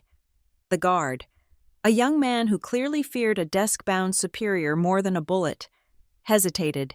He looked from her cold, clear eyes to the official CRS insignia on her clipboard. He mumbled an apology and stepped aside.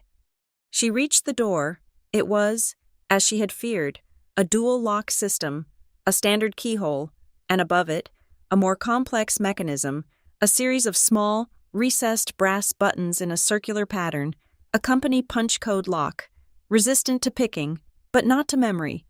She had designed the filing system for the codes. She knew the logic: disbursement, July, Sector 7B. Her fingers flew, pressing the buttons in a seemingly random sequence. Click, clack, click, click. The mechanism whirred and snapped open. She glanced back. Cole and Finn were still arguing, their voices a perfect cover. She slipped the slender steel pick she'd made into the standard lock. It was laughably simple by comparison. A twist, a snick, and the heavy door swung open. She slipped inside, closing it almost entirely, leaving just a sliver of light. The room was tiny, hot, and smelled of new pine and iron. In the center sat a massive, bolted-down safe. She didn't even look at it. The ledgers, she knew, would be in the day file, a tall, thin cabinet designed for immediate clerical access. She found it, unlocked it with a second key from her boot, and her fingers ran over the spines of the thick books: payroll, equipment, surveying, and then her heart stopped. Acquisitions, land probate, 1876 to 1877. She pulled it out. It was the one. The same gray leather, the same gold tooling. She opened it, and there it was. Page after page of methodical, damning evidence. a regular, monthly consulting fee paid to Judge Orrin Millcutt, a massive, unexplained security retainer for Silas Breck, authorized by someone initialed HGC, and near the back, a stock transfer agreement, granting 10% of all water rights adjacent land to a holding company. The sole proprietor, Pearl Voss. She had it. She had it all. A floorboard creaked behind her. Lark spun. The heavy ledger clutched to her chest. A man was standing in the shadows by the door, which was now closed, plunging the room into near-total darkness. "Lark," the voice was a shocked whisper. "Lark Everly. Is that you?" The man stepped into the single shaft of light filtering through a ventilation slit. He was young, no older than 20, with a thin face, ink stains on his fingers, and the perpetually worried expression of a junior clerk. "Tommy," she breathed, her mind reeling. Tommy Latt. He had been her assistant, a boy she had trained, who had looked at her with terrified pity the day the sheriffs had taken her. "My God. Lark, they said you'd run for California," he stammered. "What are you? How did you—" "I'm here for this," she said, holding up the book. "I'm here for the truth." Tommy's eyes widened, then filled with a sudden, fierce understanding. "I knew it," he whispered, his voice shaking. "I knew they'd framed you. When Abernathy promoted me to your desk, I found things. The original transfer orders, they were all signed the day after you were arrested. He backdated everything." He reached into his own shirt and pulled out a thin oilcloth packet. I was scared. Lark, I didn't know what to do, so I copied the most important pages, the ones with H.G. Chandler's name on them. I kept them, just in case. "Tommy, you have to get out of here," she urged, taking the packet. "They can't know you saw me."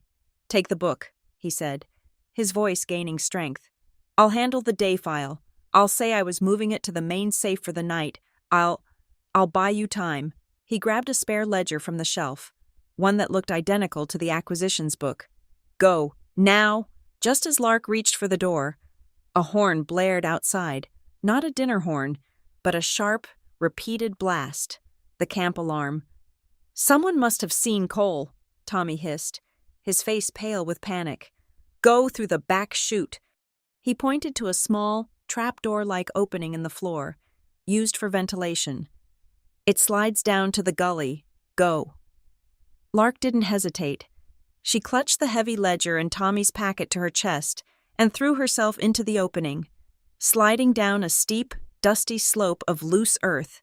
She landed hard in a patch of tall, dry grass at the bottom of a gully, the alarm horn wailing above her. She looked up. Cole was already halfway down the slope, sliding on his feet, dislodging a cascade of small rocks. He landed next to her, grabbing her arm. "This way." They could hear shouts from the camp above. Men were running. They plunged into the gully, following its winding, dry bed. They burst out onto the banks of a shallow, fast-moving creek and ran right into Finn. He was grappling with 2 railroad guards, his wagon abandoned. One guard had him in a headlock, while the other was trying to wrench his arms behind his back. "Run!" Finn yelled, his face red. But as he struggled, his prized harmonica, which had been in his shirt pocket, flew out and landed in the mud by the creek bank. A look of sheer anguish crossed Finn's face. He stopped struggling against the guards and, with a sudden, mule-like kick, he broke free and dove, not for freedom, but for his harmonica. He snatched it from the mud, jammed it to his lips, and blew a single, defiant, ear-splitting chord. Then he was off, running like a jackrabbit, not with Cole and Lark, but in the opposite direction, back toward the main camp. The 2 guards, stunned, turned and gave chase. As he ran, Finn played a wild, frantic, impossibly fast tune, a melody that seemed to be shouting, "Catch me if you can, he's leading them away," Cole said, his voice tight with a mixture of awe and terror. "We can't waste it." He grabbed Lark's hand, and they ran. They splashed through the creek, the cold water soaking them to the knees. As they reached the opposite bank, a third guard, one who hadn't fallen for Finn's ruse, burst from the reeds, a heavy wooden club in his hand. He swung the club in a vicious arc, aimed directly at Lark's head. There was no time to think. Cole reacted, his body moving with the pure, violent instinct of a man protecting his own. He shoved Lark so hard she tumbled backward into the shallow water, and he took the full, crushing force of the blow on his upper arm, a sound of impact, a sick thwack, and a grunt of agony from Cole. But he didn't go down. He pivoted, his good arm coming up. The guard, off balance, raised the club for another strike. Lark scrambled up from the water, her fear eclipsed by a cold, white-hot rage. She didn't have a weapon, but she had knowledge. She remembered the stories the Cornish mining women in Cheyenne told of how they handled rough men in the camps. As the guard swung again, she didn't run. She stepped inside the arc of the blow, drove her elbow up and hard into the man's exposed ribs, then brought her boot heel down on his instep. The man let out a high-pitched woof of agony, all the air leaving his lungs. He dropped the club and collapsed, clutching his side. Cole stared at her, his face pale, his arm hanging limp, a look of stunned disbelief on his face. "Mining women?" she panted, grabbing his good hand. "Come on." They ran.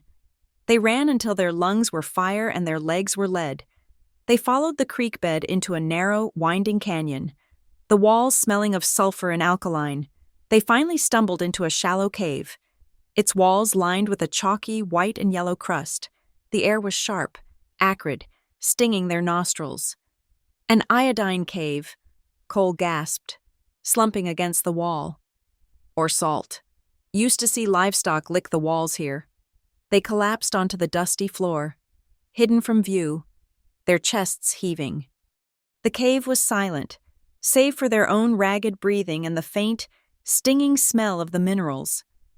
Lark looked at Cole, who was cradling his injured arm.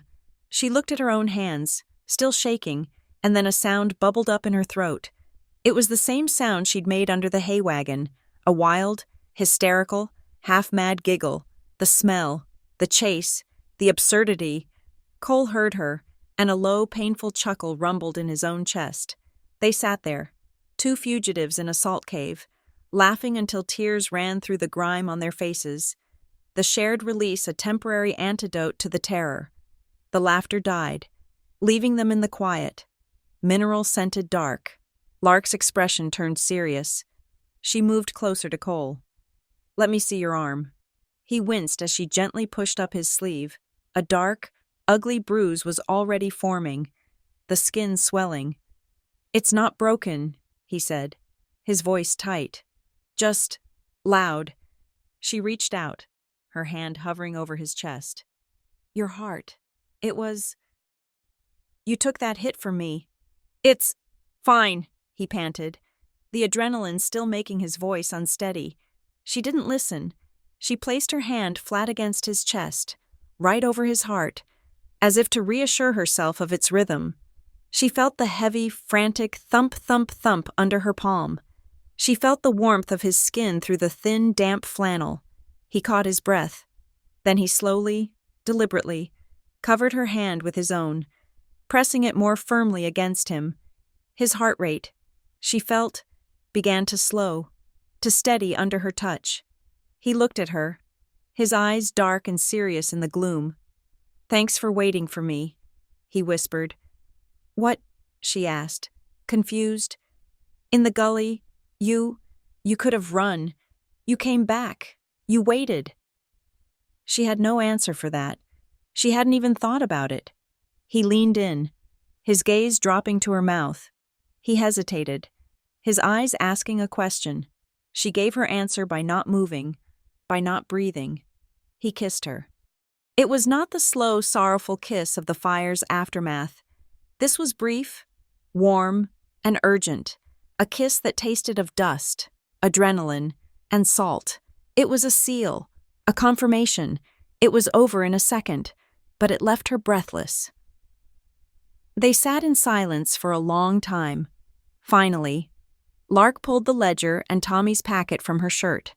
They were, miraculously, dry, from her saddlebag, which she'd never let go of. She pulled a sheet of oil paper and a pencil. "We copy it," she said, her voice all business again. "All of it. We can't risk losing the original." By the dim light filtering into the cave, they worked. Lark copied the names, the dates, the incriminating figures, her handwriting small and neat. Cole watched, his injured arm throbbing, his mind on Finn. An hour later, they heard a faint, Johnsay whistle from the mouth of the canyon. Cole relaxed. "It's him." Finn appeared, mud-spattered and grinning, his harmonica back in his pocket. "Lost 'em in the gully system," he said proudly. "Doubled back 3 times. They're probably halfway to Mexico by now." That night, in the relative safety of a hidden arroyo, they met Tommy Latt. He had slipped out of the camp under cover of darkness. "They think it was a simple robbery," he reported, his eyes shining with a newfound confidence. "They're missing the decoy ledger, and they're blaming the guards for incompetence. No one suspects you, Lark, or me." Lark handed him the original ledger. "Take this back. Tommy, put it back before they do a real inventory. This," she held up the oil paper copy, "is all we need for the inspector, but I need one more thing from you. Anything, Lark. I need you to testify, not in Cheyenne, here, at the foreclosure auction, in front of the town. I need you to be the voice from the syndicate, the one who confirms these copies are real." Tommy L's face went pale, but he nodded. They took your job. Lark, they can take mine. I'll be there." News in the West traveled faster than a telegraph. It moved through teamsters, and barmaids, and traveling salesmen. The story of a failed robbery at the CRS camp, a fire at the Hardigan Ranch, and a pending, high-stakes foreclosure auction, all swirled together. The news reached Pearl Voss. She sat in her pristine parlor in silver juniper, the mother-of-pearl brooch back on her dress. She reviewed the reports from her own informants. Hardigan was still defying her. The railroad camp was in disarray, and the woman, the widow, was at the center of it all. Voss was a businesswoman, and she knew a bad investment when she saw one. Breck's plan, built on force and secrecy, was crumbling. It was becoming messy and bad for profits. She sent a quiet message to the Hardigan Ranch. It was delivered by a young boy, who handed Lark a simple, folded note and fled. "Your fight is with the railroad, Miss Everly, not with me. My mercantile is the lifeblood of this town. I will not see it threatened by a syndicate monopoly. You guarantee my trade, stop remains independent, on my land, and I will ensure Breck has no allies left in town. P.V." Lark read the note, then looked at Cole. A slow, calculating smile touched her lips. She picked up a pencil and wrote on the bottom of the note, "Commerce lives on fairness, Mrs. Voss, not on burning a neighbor's house." She folded it and gave it back to the boy, who had been waiting nervously by the gate. The final piece was in place. The square in silver juniper was a tinderbox waiting for a spark. The sun beat down with a white, punishing glare, leaching the color from the sky and reflecting off the dusty street. It seemed the entire population of the valley had gathered, their faces grim, their clothes dark with sweat. They stood in clusters, ranchers with their hats pulled low, miners with the permanent squint of men who worked in the dark, the pastor and his wife looking somber, and even children, perched on apple crates at the edge of the crowd, watching the adult drama with wide, uncomprehending eyes. It wasn't an auction. It was a public hanging, and Cole Hardigan's livelihood was the one on the gallows. On a hastily erected wooden platform in front of the bank stood the executioners. Silas Breck, immaculate in a dark suit despite the heat, surveyed the crowd with a smile that was all triumph and no warmth.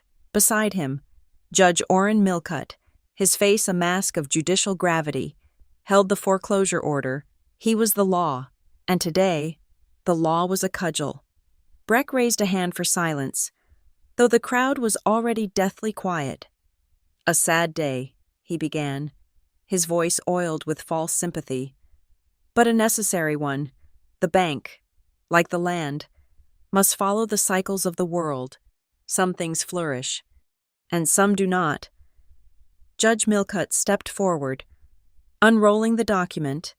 His voice was a dry, official monotone, each word a nail in the coffin. "By the authority vested in me by this territory, under the statutes of loan and default, the property known as the Hardigan Range, including all land, structures, and water rights, is hereby seized in lieu of outstanding debt." He was about to call for the first bid when a voice cut through the oppressive silence. "I ask the court to recognize a prior claim." The voice was clear, steady, and female. The crowd stirred, turning as one. Lark Everly stepped out from beside the blacksmith's forge. She was not dressed as a fugitive or a stable hand. She wore a simple, respectable dark skirt and a clean white shirtwaist. Her hair was neatly pinned. She looked not like a defendant, but a plaintiff. She walked to the foot of the platform, her gaze fixed on Judge Milcutt, ignoring Breck entirely. "On what grounds?" Milcutt demanded, his brows knitting in annoyance. "On the grounds that I, and every other landowner in this valley, are the victims of a civil conspiracy to devalue our property through fraudulent means," Lark stated, her voice carrying to the furthest edges of the square. "And that the primary creditor, Mr. Breck's bank, is the chief perpetrator." A gasp rippled through the crowd. Breck's smile vanished, replaced by a flash of pure fury. "These are baseless, slanderous accusations," he snapped. "They are not accusations," Lark replied, her voice as sharp and thin as a razor's edge. "They are facts, supported by evidence." From a simple leather satchel, she produced the oil paper copies. "This is a forged surveyor's report, submitted by Mr. Breck and authorized by your signature, Judge, claiming the Tern Creek Basin is suffering from unprecedented drought." She held up a second set of papers. "And this is the official territorial water level log for Tern Creek, which I will now submit. It proves, with 5 years of data, that the water levels have never been higher. It proves that the report used to deny loan extensions and justify these foreclosures is a lie." She passed the papers to the pastor, who took them with a grave expression, his eyes scanning the columns of numbers. The crowd began to murmur, the sound like a rising wind. "A clerical error," Milcutt blustered, his face turning a blotchy red. "Utterly meaningless." "Then perhaps you can explain the motive for such an error." A deep voice boomed. Cole Hardigan stepped forward, Finn Calico at his side. They were carrying a huge, cumbersome object, a massive wooden frame on which was stretched a meticulously hand-drawn map of the entire valley. They set it up beside the platform, a piece of the Hardigan barn, resurrected as an instrument of truth. Cole picked up a long stick, using it as a pointer. His voice, unlike the judge's, was not the voice of the law, but the voice of the land itself. It was quiet, steady, and held the absolute authority of a man who knew every rock and ravine he spoke of. "This red line," he said, tracing a jagged, unnatural path across the map, "is the route of the new CRS rail line, the one they don't want you to know about. You'll notice it doesn't follow the valley floor, where the grading is easy. Instead, it swings north, in a long, expensive, and difficult arc." His stick came to rest on his own property. "It swings north for one reason. This," he tapped a small, blue-painted circle. "My well, according to their own internal designation, my well is marked as a compulsory water stop.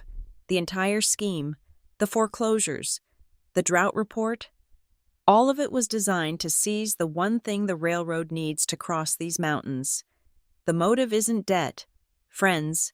It's water, your water." The murmuring in the crowd grew louder, angrier. Men turned to look at each other, the same dawning, furious comprehension on every face. "Lies and conjecture," Breck shouted, his voice cracking slightly. You have no proof of any of this. Oh, but we do, Finn Calico said, a cheerful, deadly calm in his voice. He turned and called out, I believe there's a witness who'd like to speak. A path opened in the crowd. A young, pale-faced man in a clerk's suit stepped forward, his hands trembling, his gaze fixed on Lark. It was Tommy Latt. He climbed the steps of the platform, his terror warring with his resolve. My name is Thomas Latt, he began, his voice shaky but clear. I am a clerk for the Central Rail Syndicate in Cheyenne. I worked for Miss Everly after she was dismissed. I was ordered to backdate land acquisition files.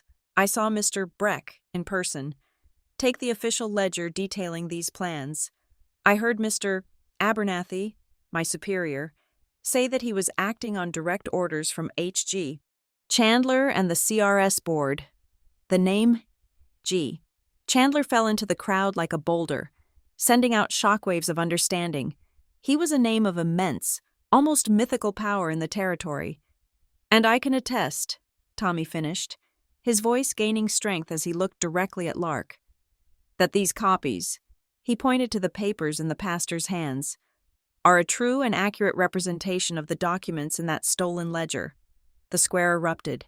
The facade of the law had shattered, revealing the ugly mechanics of greed beneath. And then, a new player took the stage. Pearl Voss, elegant and composed, glided through the crowd and stood before the platform.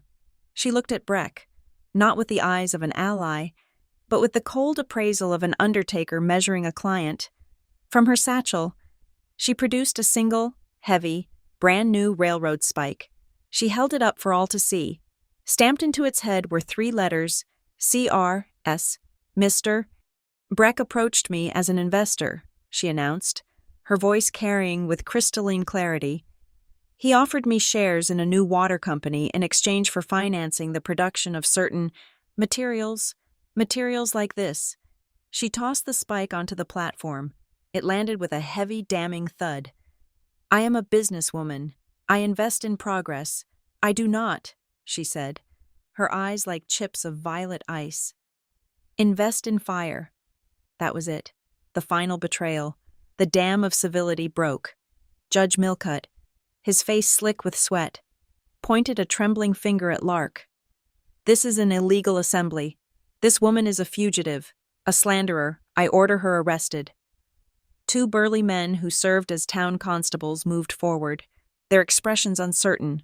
But before they could reach her, Cole stepped down from the platform and stood in front of Lark. He didn't raise his fists. He didn't draw a weapon. He just stood there, his body a solid, immovable wall. His eyes, fixed on Millcutt, were flat and cold and dangerous. You arrest the evidence, Judge, Cole said, his voice a low growl. You don't arrest the person who brought it. The constables hesitated, looking from Cole's unyielding stance to the angry, shifting crowd. They were no longer sure who held the real authority here. He's right, the pastor's voice boomed, cutting through the chaos. This is no longer a simple auction. This is a matter for the territorial inspector. I propose a community vote, all in favor of suspending this auction until an official inquiry can be made. Say aye. A roar went up from the crowd. Aye. It was a single, unified voice of rebellion. Breck, his face purple with rage, completely lost his composure. Fools. You are all fools. This is all legal. I have the paperwork. The deeds. They're in my safe. In his fury, he slapped his coat pocket, and for a split second, a large, ornate ring of keys was visible, attached to his belt by a silver chain. Lark saw it. In that same instant, she saw the mother-of-pearl brooch pinned to Pearl Voss's dress. With a speed no one could follow, she snatched the brooch from a stunned Voss, and with a flick of her wrist, she threw it. It wasn't aimed at Breck, but at the platform post just beside him. The flash of light, the unexpected object, made him flinch and stumble backward. As he did, his foot caught the edge of a loose floorboard. The chain on his belt snapped. The ring of keys flew into the air, spinning in the sunlight. before landing with a loud jangle in the dust of the square, right in front of the pastor. The balance of power had not just shifted, it had capsized. Breck, seeing his keys, the very symbols of his power, lying in the dirt at the feet of his accusers, made a panicked, animal sound and scrambled from the platform, intent on fleeing. He didn't look where he was going. His polished shoe came down on a stray apple, and he went down, his legs flying out from under him, landing in an undignified heap right in front of the very apple crates the children were sitting on. For a moment, there was stunned silence. Then, one of the children giggled. The sound was a spark. It was followed by another, then another, until the entire square, which had been on the verge of a riot moments before, was convulsed with a wave of deep, cleansing, liberating laughter. The tension, stretched to the breaking point, finally snapped, not with violence, but with ridicule. Judge Millcutt, seeing his authority in ruins, simply turned and walked away. A man defeated. The constables, looking relieved, made no move to stop him. The pastor calmly picked up the ring of keys. He looked at Breck, who was scrambling to his feet, his fine suit covered in dust. "I believe," the pastor said, his voice dry, "these will be held as evidence, pending the inspector's arrival." The auction was over. As the crowd began to disperse, still chuckling, Cole came to stand beside Lark. The massive map stood behind them like a declaration of independence. She let out a long, shuddering breath she didn't realize she had been holding. They had won. They had won the battle, but as she looked out over the square, at the dust settling in the afternoon sun, she knew, with a cold certainty, that the war was not over yet. The laughter in the square had faded, leaving an uneasy, hollow silence over the valley. The victory was real, but it felt incomplete, like a truce rather than a surrender. The sun set that evening in a bruised, yellowish-purple sky, and the air, which had been scorching, became heavy, still, and charged with an unnatural energy. The land itself seemed to be holding its breath. Then the wind hit, a sudden, cold gust that slammed the shutters against the ranch house and sent a spiral of dust and ash rising from the granary's ruins. "Get the horses," Cole said, his voice low, his eyes on the churning black wall of clouds rolling in from the west. "This isn't a duster. This is a real one." Lark was already running. They moved with the silent, practiced efficiency of a team that had been forged in crisis. Cole, his arms still stiff and bruised from the fight at the creek, wrestled with the heavy wooden bars on the storm cellar, while Lark fought the wind to get Balthazar and her mare into the relative safety of the main barn. The few remaining cattle lowed in terror, their eyes wide, as she hazed them into the central aisle. Just as she slammed the heavy barn door shut and dropped the bar, the sky tore open. It was not rain, it was a deluge. A solid wall of water that hit the tin roof with a sound like 1,000 hammers. In the same instant, a jagged line of white fire split the sky, striking the ancient cypress tree by the porch. There was a sound like a cannon shot, a smell of ozone and burning pine, and the tree, which had stood for a century, was cleaved in two, its trunk a smoking, splintered ruin. Cole ran from the house to the barn, crossing the 30 yards of open ground in seconds, but by the time he burst through the side door, he was soaked to the bone. Lark was standing just inside, her own clothes plastered to her, water dripping from her hair onto the hay-strewn floor. The sound inside the barn was deafening. The wind shrieked through every crack, and the rain on the roof was a relentless roaring drum that drowned out all thought. The horses, terrified, kicked at their stalls. "The tack room," Cole shouted over the din. "It's drier. Settle them as best you can." They worked for 10 minutes, their hands and voices a calming presence in the equine chaos, until the animals, though still trembling, were secure. Cole lit a lantern, its yellow light a small, brave circle in the vast, noisy darkness. He gestured with his head, and they retreated into the small, windowless tack room, a space that smelled of saddle soap, leather, and the faint, dusty scent of dried oats. He shut the heavy plank door, and the roar of the storm was instantly muffled, reduced to a dull, pounding thunder. In the sudden, relative quiet, they were left with only the sound of their own breathing and the drip of water from their soaked clothes. They were both shivering, the cold, wet fabric clinging to their skin. "Here," Cole said, his voice raspy. He moved to a large wooden trunk in the corner, a supply chest he kept for long winters. He pulled out 2 thick, dry horse blankets, the heavy wool smelling faintly of cedar. He handed one to her. She took it, but her hands were trembling so much from the cold and the adrenaline that she fumbled, dropping it. I can't," she stammered, her teeth chattering. "It's all right." He was already drying his own face and hair with a rough towel. He tossed it aside and turned back to her. She stood there, shivering, her hair plastered to her face, looking smaller and more vulnerable than he had ever seen her. He saw a single drop of rain tracking a path down her cheek, like a tear. He acted without thinking. It was not a conscious decision, but an instinct, a reflex of care that had become second nature to him. He reached out, his hand, calloused and stained, intending to just brush the water away, but his fingers, rough as they were, lingered. His thumb moved slowly, tracing the line of her cheekbone. It was the first time he had touched her skin with such deliberate, gentle intent. Lark went utterly still. The shivering stopped. Her breath caught in her throat.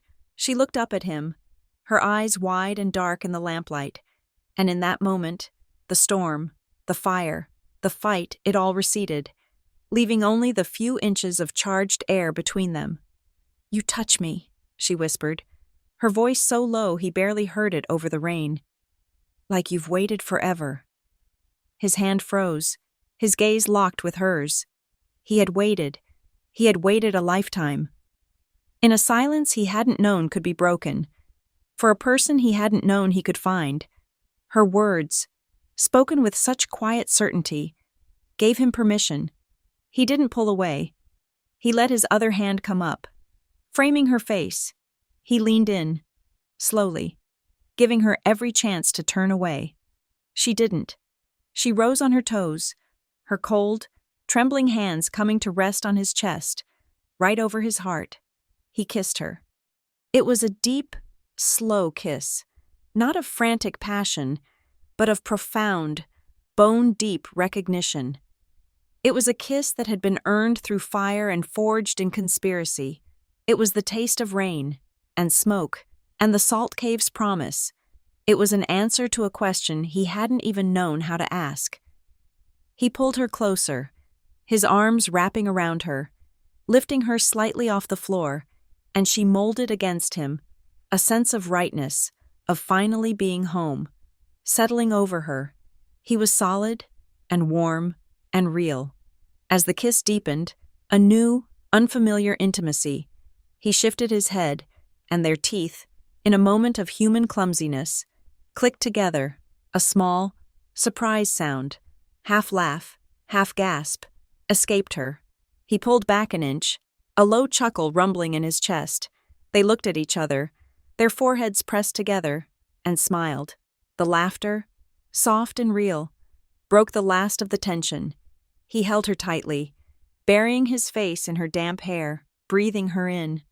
The small pot-bellied stove in the corner, which he'd lit earlier, cast a warm reddish glow on the walls, painting shadows over the hanging bridles and saddles. The rain hammered a steady, hypnotic rhythm on the tin roof above them. "I'm in no hurry, Lark," he whispered, his voice a low vibration against her skin, answering the title he didn't know they shared. "I'll just keep going, if you want me to." She held him tighter, her answer a silent confirmation as the lantern light flickered and the camera of the mind's eye panned to the glowing stove. Holding on the sound of the rain, a steady, enveloping curtain of sound that granted them privacy and peace. The world returned with the morning light, which was pale, clean, and bright, the air scrubbed of all its dust and anger. In the kitchen, the storm felt like a distant dream. On the windowsill, Where one tin cup had so often sat alone, there were now two, side by side, steam rising from the warm milk within. Outside the window, draped over a line strung between two porch posts, Cole's heavy canvas coat and Lark's dark skirt hung drying in the sun. Lark sat at the table, her hair dry and brushed, her face composed, but the wall of carefully guarded formality was gone. She was focused, her mind already on the next move. "Finn brought news from town before the storm hit," she said, as Cole joined her at the table, his own cup in his hand. "The territorial commissioner is arriving, tomorrow, on the 10 o'clock train. He's coming to investigate the civil unrest our auction. He's the man Chandler answers to. He is our real judge." Cole nodded, his expression serious. "Then we don't wait for him to find us. We meet him at the station. We present the copies of the ledger, the water logs, and Tommy's testimony, all at once, on the public platform. We give him no choice but to act." Her plan was set. While she spent the morning reviewing the documents, her mind sharp and clear, Cole went to his forge. The fire, which he had so recently associated with loss, was kindled for a different purpose. He didn't take new iron. He took a worn-out horseshoe from a box of scrap, one he recognized as belonging to Balthazar, a shoe that had carried him across Devil's Ribbon Canyon. He heated the steel, not to a brilliant white, but to a dull, workable red. He hammered it, not with the violence of a blacksmith, but with the care of a sculptor. It was rough, it was unrefined. He cooled it, filed the edges smooth, and worked it into a simple, thick, unbroken circle. It wasn't pretty, it was just strong. As he worked, his mind had drifted to a dream he'd had in the pre-dawn hours, a dream of his brother, Jem, in it. The porch of the house was whole, and Jem was there, smiling, pointing not at the burned granary, but at the porch itself. The ring was a promise to rebuild. The easy morning was broken by the sound of a horse, ridden fast. Finn Calico dismounted, his usually cheerful face grim. "Cole, Lark, we got a new problem." They met him by the water trough. "I was running the perimeter, checking for damage from the storm," Finn said, his voice low. "I wasn't alone. There's a man out there, in the high rocks, watching the house." "One of Breck's?" Cole asked, though he already knew the answer. "No, this ain't one of Breck's hired fists. This man knows his business. He was using the sun, moving when I moved. I only caught him 'cause a hawk spooked his horse. He's got a long-range rifle, wears a low-brimmed hat, and a bandana high on his face. He's not here to scare us." "Cole, he's here to hunt." The air went cold. This wasn't Breck's desperation. This was the syndicate's response. Chandler had sent a professional. Cole's gaze went immediately to Lark. She was the witness. She was the brain. She was the target. He pulled her aside, into the barn, and unrolled their master map. "This changes the plan," he said, his voice hard. "Tomorrow, at the station. You are not to be seen until the commissioner is on that platform. Finn and I will draw their attention." His finger traced a thin blue line on the map. "This is Needlewater Creek. It runs shallow and fast behind the station. If anything goes wrong, anything at all, you don't fight. You don't wait. You run. You follow this creek east. It'll take you into the high country. You take the evidence, and you ride until you find a U.S. Marshal. Do you understand me? Lark, you run." The weight of his fear for her was heavier than any storm. Night fell. The house was quiet, but it was a taut, humming quiet, the silence of the night before a battle. Lark, unable to sleep, rose from her chair in the pre-dawn darkness. The lamp in the kitchen was still burning low. She found Cole slumped at the table, his head pillowed on his arms, fast asleep. He had been cleaning his rifle, preparing, and exhaustion had finally claimed him. The map was still spread out before him, his good hand resting on the spot marked Hardigan Range. She stood for a long moment, just watching him. She saw the lines of weariness around his eyes, the set of his jaw, relaxed in sleep, the way his dark hair fell over his forehead. He was the anchor she had never known she needed, quietly. She went to his room and took the thick wool blanket from his bed. She returned and, with a gentleness that was now as natural to her as breathing, she draped it over his broad shoulders. He stirred, a low mumble in his sleep, but settled, pulling the warmth around him. Lark sat in the chair across from him, her hand resting on the oil paper copies of the ledger. Love, she realized, wasn't just the fire in the tack room, it was this quiet vigil, this shared resolve. She would sit and watch over him, and together, they would wait for the sun. The 10 o'clock train was not a promise. It was a deadline. Its whistle, a long, mournful cry in the clear morning air, was the sound of judgment approaching. The platform at Silver Juniper Station was packed so tightly it was difficult to breathe. The entire valley, it seemed, had reconvened, their faces a sea of grim, sun-scorched anxiety. This was not the chaotic, angry mob of the auction. This was a silent jury, waiting for the real judge to arrive. They had won a temporary stay, but today, they would find out if the law was a shield or just another sharper sword in the hands of the powerful. The key players were all present, arranged on the platform like pieces on a chessboard. Silas Breck stood near the station master's door, his suit immaculate, but a fine sheen of sweat on his upper lip betrayed his nerves. He kept glancing down the track. Beside him, Judge Millcutt looked like a ghost, his judicial authority stripped away, leaving only a pale, frightened old man. On the far side, near her own mercantile wagon, stood Pearl Voss. She was a vision of cool lavender, sipping water from a crystal glass, her expression one of polite, neutral interest. She was not allied with Breck. She was not allied with the ranchers. Pearl Voss was allied with victory, and she was waiting patiently to see which side it would land on. And in the shadows of the baggage claim, a new piece had been added. He was a man no one knew, with a flat-brimmed hat pulled low and a bandana worn high, covering his face. He leaned against a stack of crates, seemingly asleep, but his eyes, two cold chips of slate, missed nothing. He was Rake Doolin, a man who worked for syndicate money, and he was here for one purpose: to intercept the evidence before it ever reached the commissioner. His gaze was fixed on the brass tube clutched in Lark Everly's hand. Lark herself stood near the station house, half hidden by the doorway, her heart a heavy, slow drum. Cole was on the opposite side of the crowd, his arm in a sling, his presence a solid, grounding force. Finn Calico, too nervous to stand still, was weaving through the porters and mail clerks near the tracks, trying to get a better view. The train hissed to a stop, a cloud of white steam enveloping the platform. A single, polished car, a privateer marked with the territorial seal, was at the very end. The door opened, and Commissioner Davenport stepped out. He was a tall man with a severe beard and eyes that looked like they had seen and judged everything. He did not look impressed by the crowd. He looked impatient. "What is the meaning of this assembly?" he boomed. At that exact moment, Rake Doolin moved. He uncoiled from the wall, not toward the platform, but into the alley behind the baggage area, intercepting Finn. Lark saw it.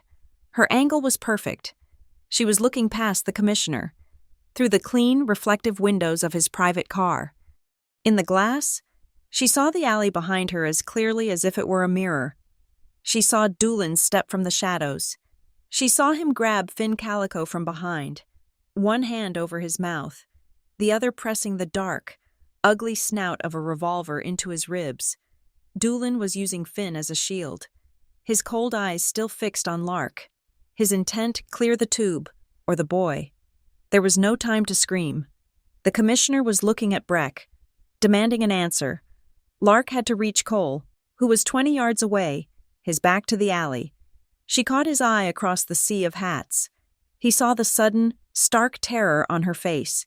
She didn't hesitate. She brought her hand up to her own throat, a sharp, quick slicing gesture, then flicked her gaze, hard, toward the baggage claim. Cole didn't question it. He didn't look. He simply melted into the crowd, disappearing. Doolin began to push Finn forward, toward the edge of the platform, keeping to the blind spot. "The tube," he hissed, his voice a dry rasp. "Tell the woman to bring it, now." Cole moved like smoke. He didn't go toward the alley. He went around it, slipping behind the tall stacks of mail crates and baggage trunks that formed the back wall of the open-air depot. He was in Doolin's own territory, the land of shadows and freight. He moved past trunks, sacks of flour, and crates of mining equipment. Above him was a small, hand-cranked derrick, a cargo hoist used for loading heavy freight onto the wagons.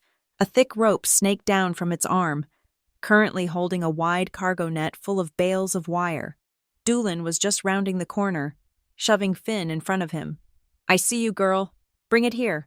Don't make a sound." Cole, perched on a stack of barrels just above them, didn't draw a weapon. His arm was useless for a fight. He used his good hand to grab the hoist's brake lever. He didn't release it entirely.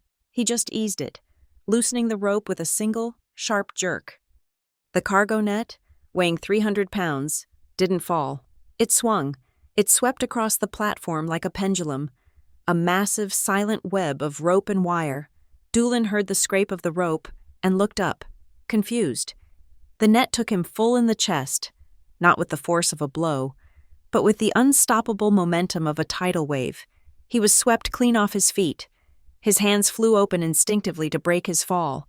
The revolver went skittering across the wooden planks, spun twice, and fell, with a quiet, final plunk, through a wide crack and into the dark, dusty void beneath the station. Disarmed, Finn, released from the man's grip, didn't hesitate. He spun and delivered a sharp, upward kick, his boot connecting with Doolin's chin. The gunman's head snapped back, and he collapsed, stunned, into the cargo net. On the platform, Lark had seen the signal from Cole, a simple nod. The threat was over. She strode out from the doorway, her fear replaced by a cold, righteous fury. She walked past the sputtering Silas Breck, past the ghost of Judge Millcutt, and mounted the steps to the platform. "Commissioner Davenport," she said, her voice cutting through the expectant silence. The crowd, sensing the real drama was beginning, pressed closer. "I am Lark Everly, formerly of the Central Rail Syndicate, and I am the one who requested this inquiry." "I have received your letter, Miss Everly," the commissioner said, his eyes skeptical. "It contains fantastic, unsubstantiated claims." "They are not unsubstantiated, sir." This was the moment. She raised the heavy brass tube. The crowd watched as she twisted the end cap. It had once held her disgrace. Now, it held her vindication. She slid out a tight roll of oil paper and with it, a thin, leather-bound book. The original acquisitions ledger, Tommy Latt, in a final act of bravery, had insisted she take it, replacing it with yet another decoy. "This," she said, unrolling the oil paper copies of the Tern Creek water logs, "is the proof that Judge Millcutt and Silas Breck deliberately forged survey reports to create a false drought, for the sole purpose of bankrupting the ranchers of this valley." She placed them in the commissioner's hands. He scanned them, his expression hardening. "And this," she said, opening the ledger, "is the reason—" She didn't just hand it to him. She held it open for the crowd to see, her finger tracing the neat columns of ink. Page after page of conspiracy, a monthly judicial silencing fee paid directly to Judge Orrin Millcutt, a security retainer paid to Silas Breck to destabilize the valley and acquire deeds, a secret stock option, granting 10% of all water rights-adjacent land to Mrs. Pearl Voss. Pearl's head snapped up, her neutral expression finally cracking, her eyes flashing with fury at the public exposure. The commissioner took the ledger, his skepticism gone, replaced by a cold, bureaucratic rage. He understood numbers, and these numbers told a story of audacious corruption. This is an outrage. These payments. Who in Cheyenne authorized this level of expenditure? The final authorization is on the last page, sir, Lark said quietly. Davenport turned the page. He read the signature, his voice resin, Julian aiding with the weight of the name. All payments approved by H. G. Chandler. A sound, a collective, stunned gasp, went through the crowd. This was not some local swindle. This was an invasion.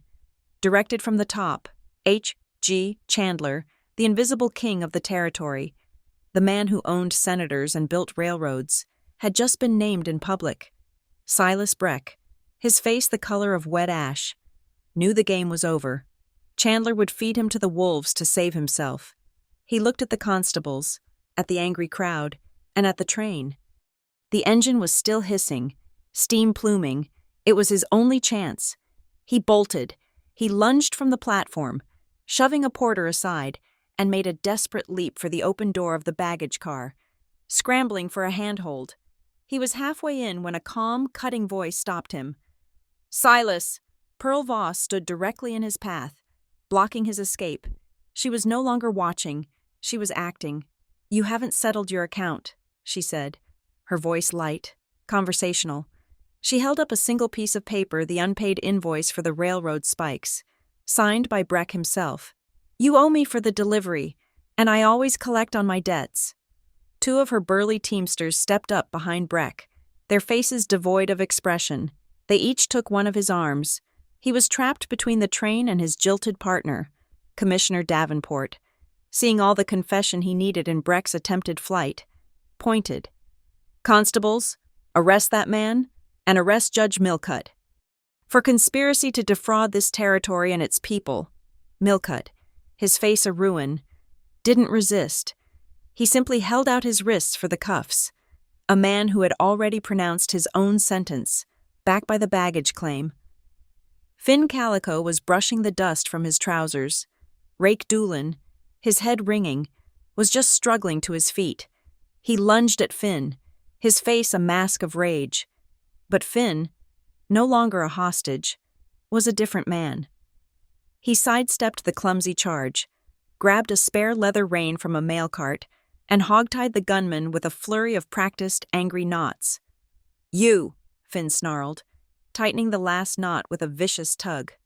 "You no good. Varmint, you made me miss the commissioner's speech." The climax was over. The square was silent. All eyes on the commissioner. He stood on the platform, the ledger in his hand, the very picture of federal authority.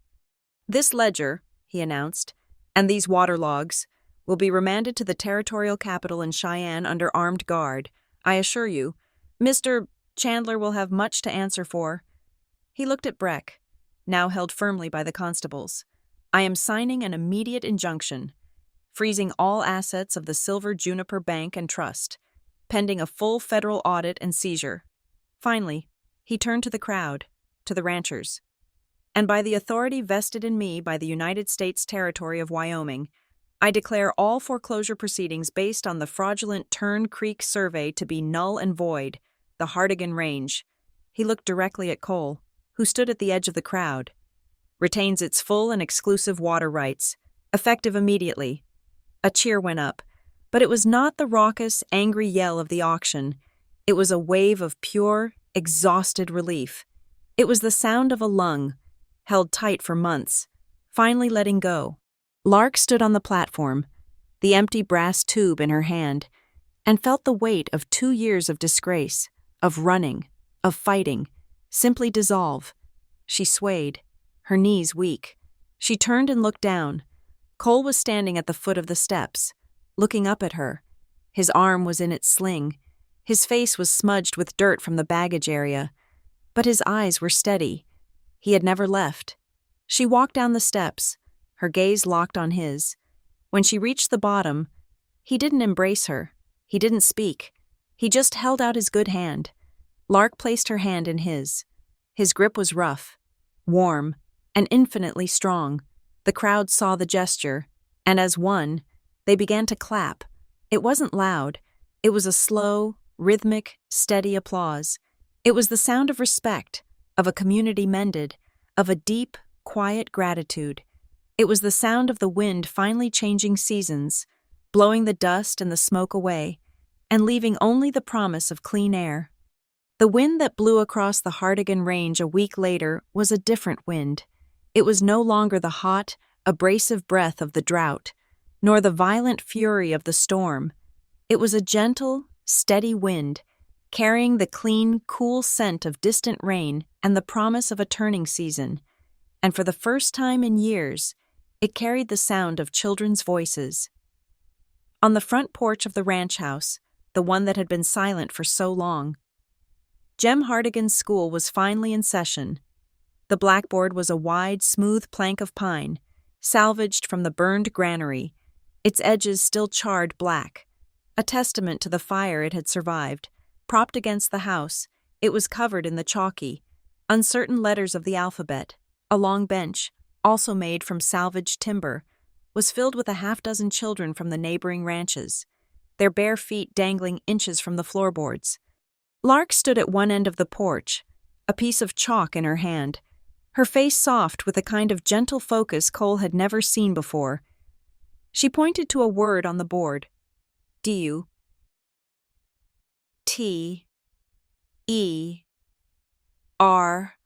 she sounded out, her clear clerk's voice transformed into the patient cadence of a teacher. Water. A little girl with bright red pigtails shouted, and a chorus of small voices echoed her. Cole stood by the newly mended corral, his work forgotten, just watching. He saw the way the sunlight caught in Lark's hair, the easy smile on her face as she praised the children. This was the dream, not his, but his brother's, and Lark, without even knowing it, had brought it to life. She hadn't just saved his ranch, she had resurrected its soul. The porch was no longer a place of lonely silence. It was a place of beginnings, a polished black buggy, the same one that had twice brought threats to their door, rolled up the lane, but this time it came without malice. Pearl Voss stepped down, not with a contract, but with a large, leather-bound atlas. She approached the porch, her steps hesitant. The children fell silent, watching the fine lady in her silk dress. Lark met her at the steps. For a moment, the two women, the valley's two most formidable forces, simply looked at each other. A gift, Voss said, holding out the heavy book. For the school, a proper business requires a knowledge of geography. Lark took the atlas, its weight a solid, welcome thing. Thank you, Mrs. Voss. The children will make good use of it. Pearl, she corrected softly, I believe we are past formalities. She reached up and unpinned the beautiful mother-of-pearl brooch from her collar. She held it out to Lark. I believe I left this here. Lark looked at the shimmering brooch in Voss's hand. It had been a claim, a marker of a hostile takeover. Now, it was an offering. In return, Lark reached into the pocket of her apron and produced a single, folded sheet of paper. It was a draft, written in her own neat hand, for a fair and equitable contract, granting the Voss Mercantile exclusive rights to build a commercial trade stop at the New South Well. And I believe this belongs to you, Lark said. Pearl Voss took the contract and handed over the brooch. A simple, silent exchange, a bad debt settled, a new, honest partnership begun. Commerce, Pearl said, a faint, wry smile on her lips. Thrives on transparency and a reliable water source. She gave a slight, respectful nod, and without another word, returned to her buggy. She had chosen her side, and it was the side of the future. Later that afternoon, the community gathered. It wasn't a formal party, but a slow, organic assembly of neighbors. They came to the newly redug South Well, the one Lark had started and the other ranchers had helped to finish. Finn Calico sat on an overturned bucket, his harmonica to his lips. He wasn't playing a frantic reel or a mournful dirge. The tune was slow and sweet and full of a quiet, wandering hope. It was the sound of a long road finally leading home, as a symbol of the new era. Each rancher brought a bucket of water from their own meager wells and poured it into the Hardigan well. A communal blessing, a promise to share not just the hardship, but the abundance, the water, a mixture from a dozen sources, became one. The sun was beginning to set, painting the undersides of the clouds in shades of rose and gold. The neighbors had drifted home, leaving the ranch to the quiet of the evening. Lark stood on the porch, watching the last of the light fade from the sky, the brooch pinned to her collar.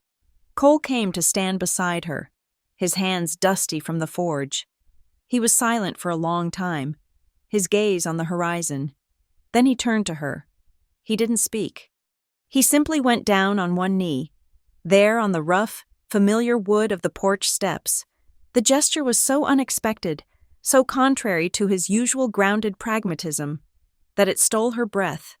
From his pocket, he took not a velvet box, but a small, rough circle of dark metal. The horseshoe ring. It was imperfect, asymmetrical, bearing the faint marks of the hammer in the fire, but in the fading light, it glowed with a warmth all its own. He held it out to her, his calloused hand trembling almost imperceptibly. "Lark," he began, his voice low and rough, with an emotion he didn't try to hide. "I don't need a perfect ranch. I don't need a full granary or a field full of cattle." He took a deep, shuddering breath, his eyes locked on hers. "I just need you here. I need you on this porch. I need you by the well. I just need you." Tears she hadn't known were there welled in Lark's eyes, catching the last of the sunset like liquid gold. She saw in his face the 5 years of loneliness, the quiet grief for his brother, the fierce, protective love that had grown between them in the heat of their shared battle. He was offering her not a life of ease, but a life of meaning, a life of shared burdens and shared sunrises. A slow smile spread across her face, a smile of pure, unadulterated joy. "Yes," she whispered, her voice thick with tears. "I will, not because of any debt, Cole, but because it's my choice.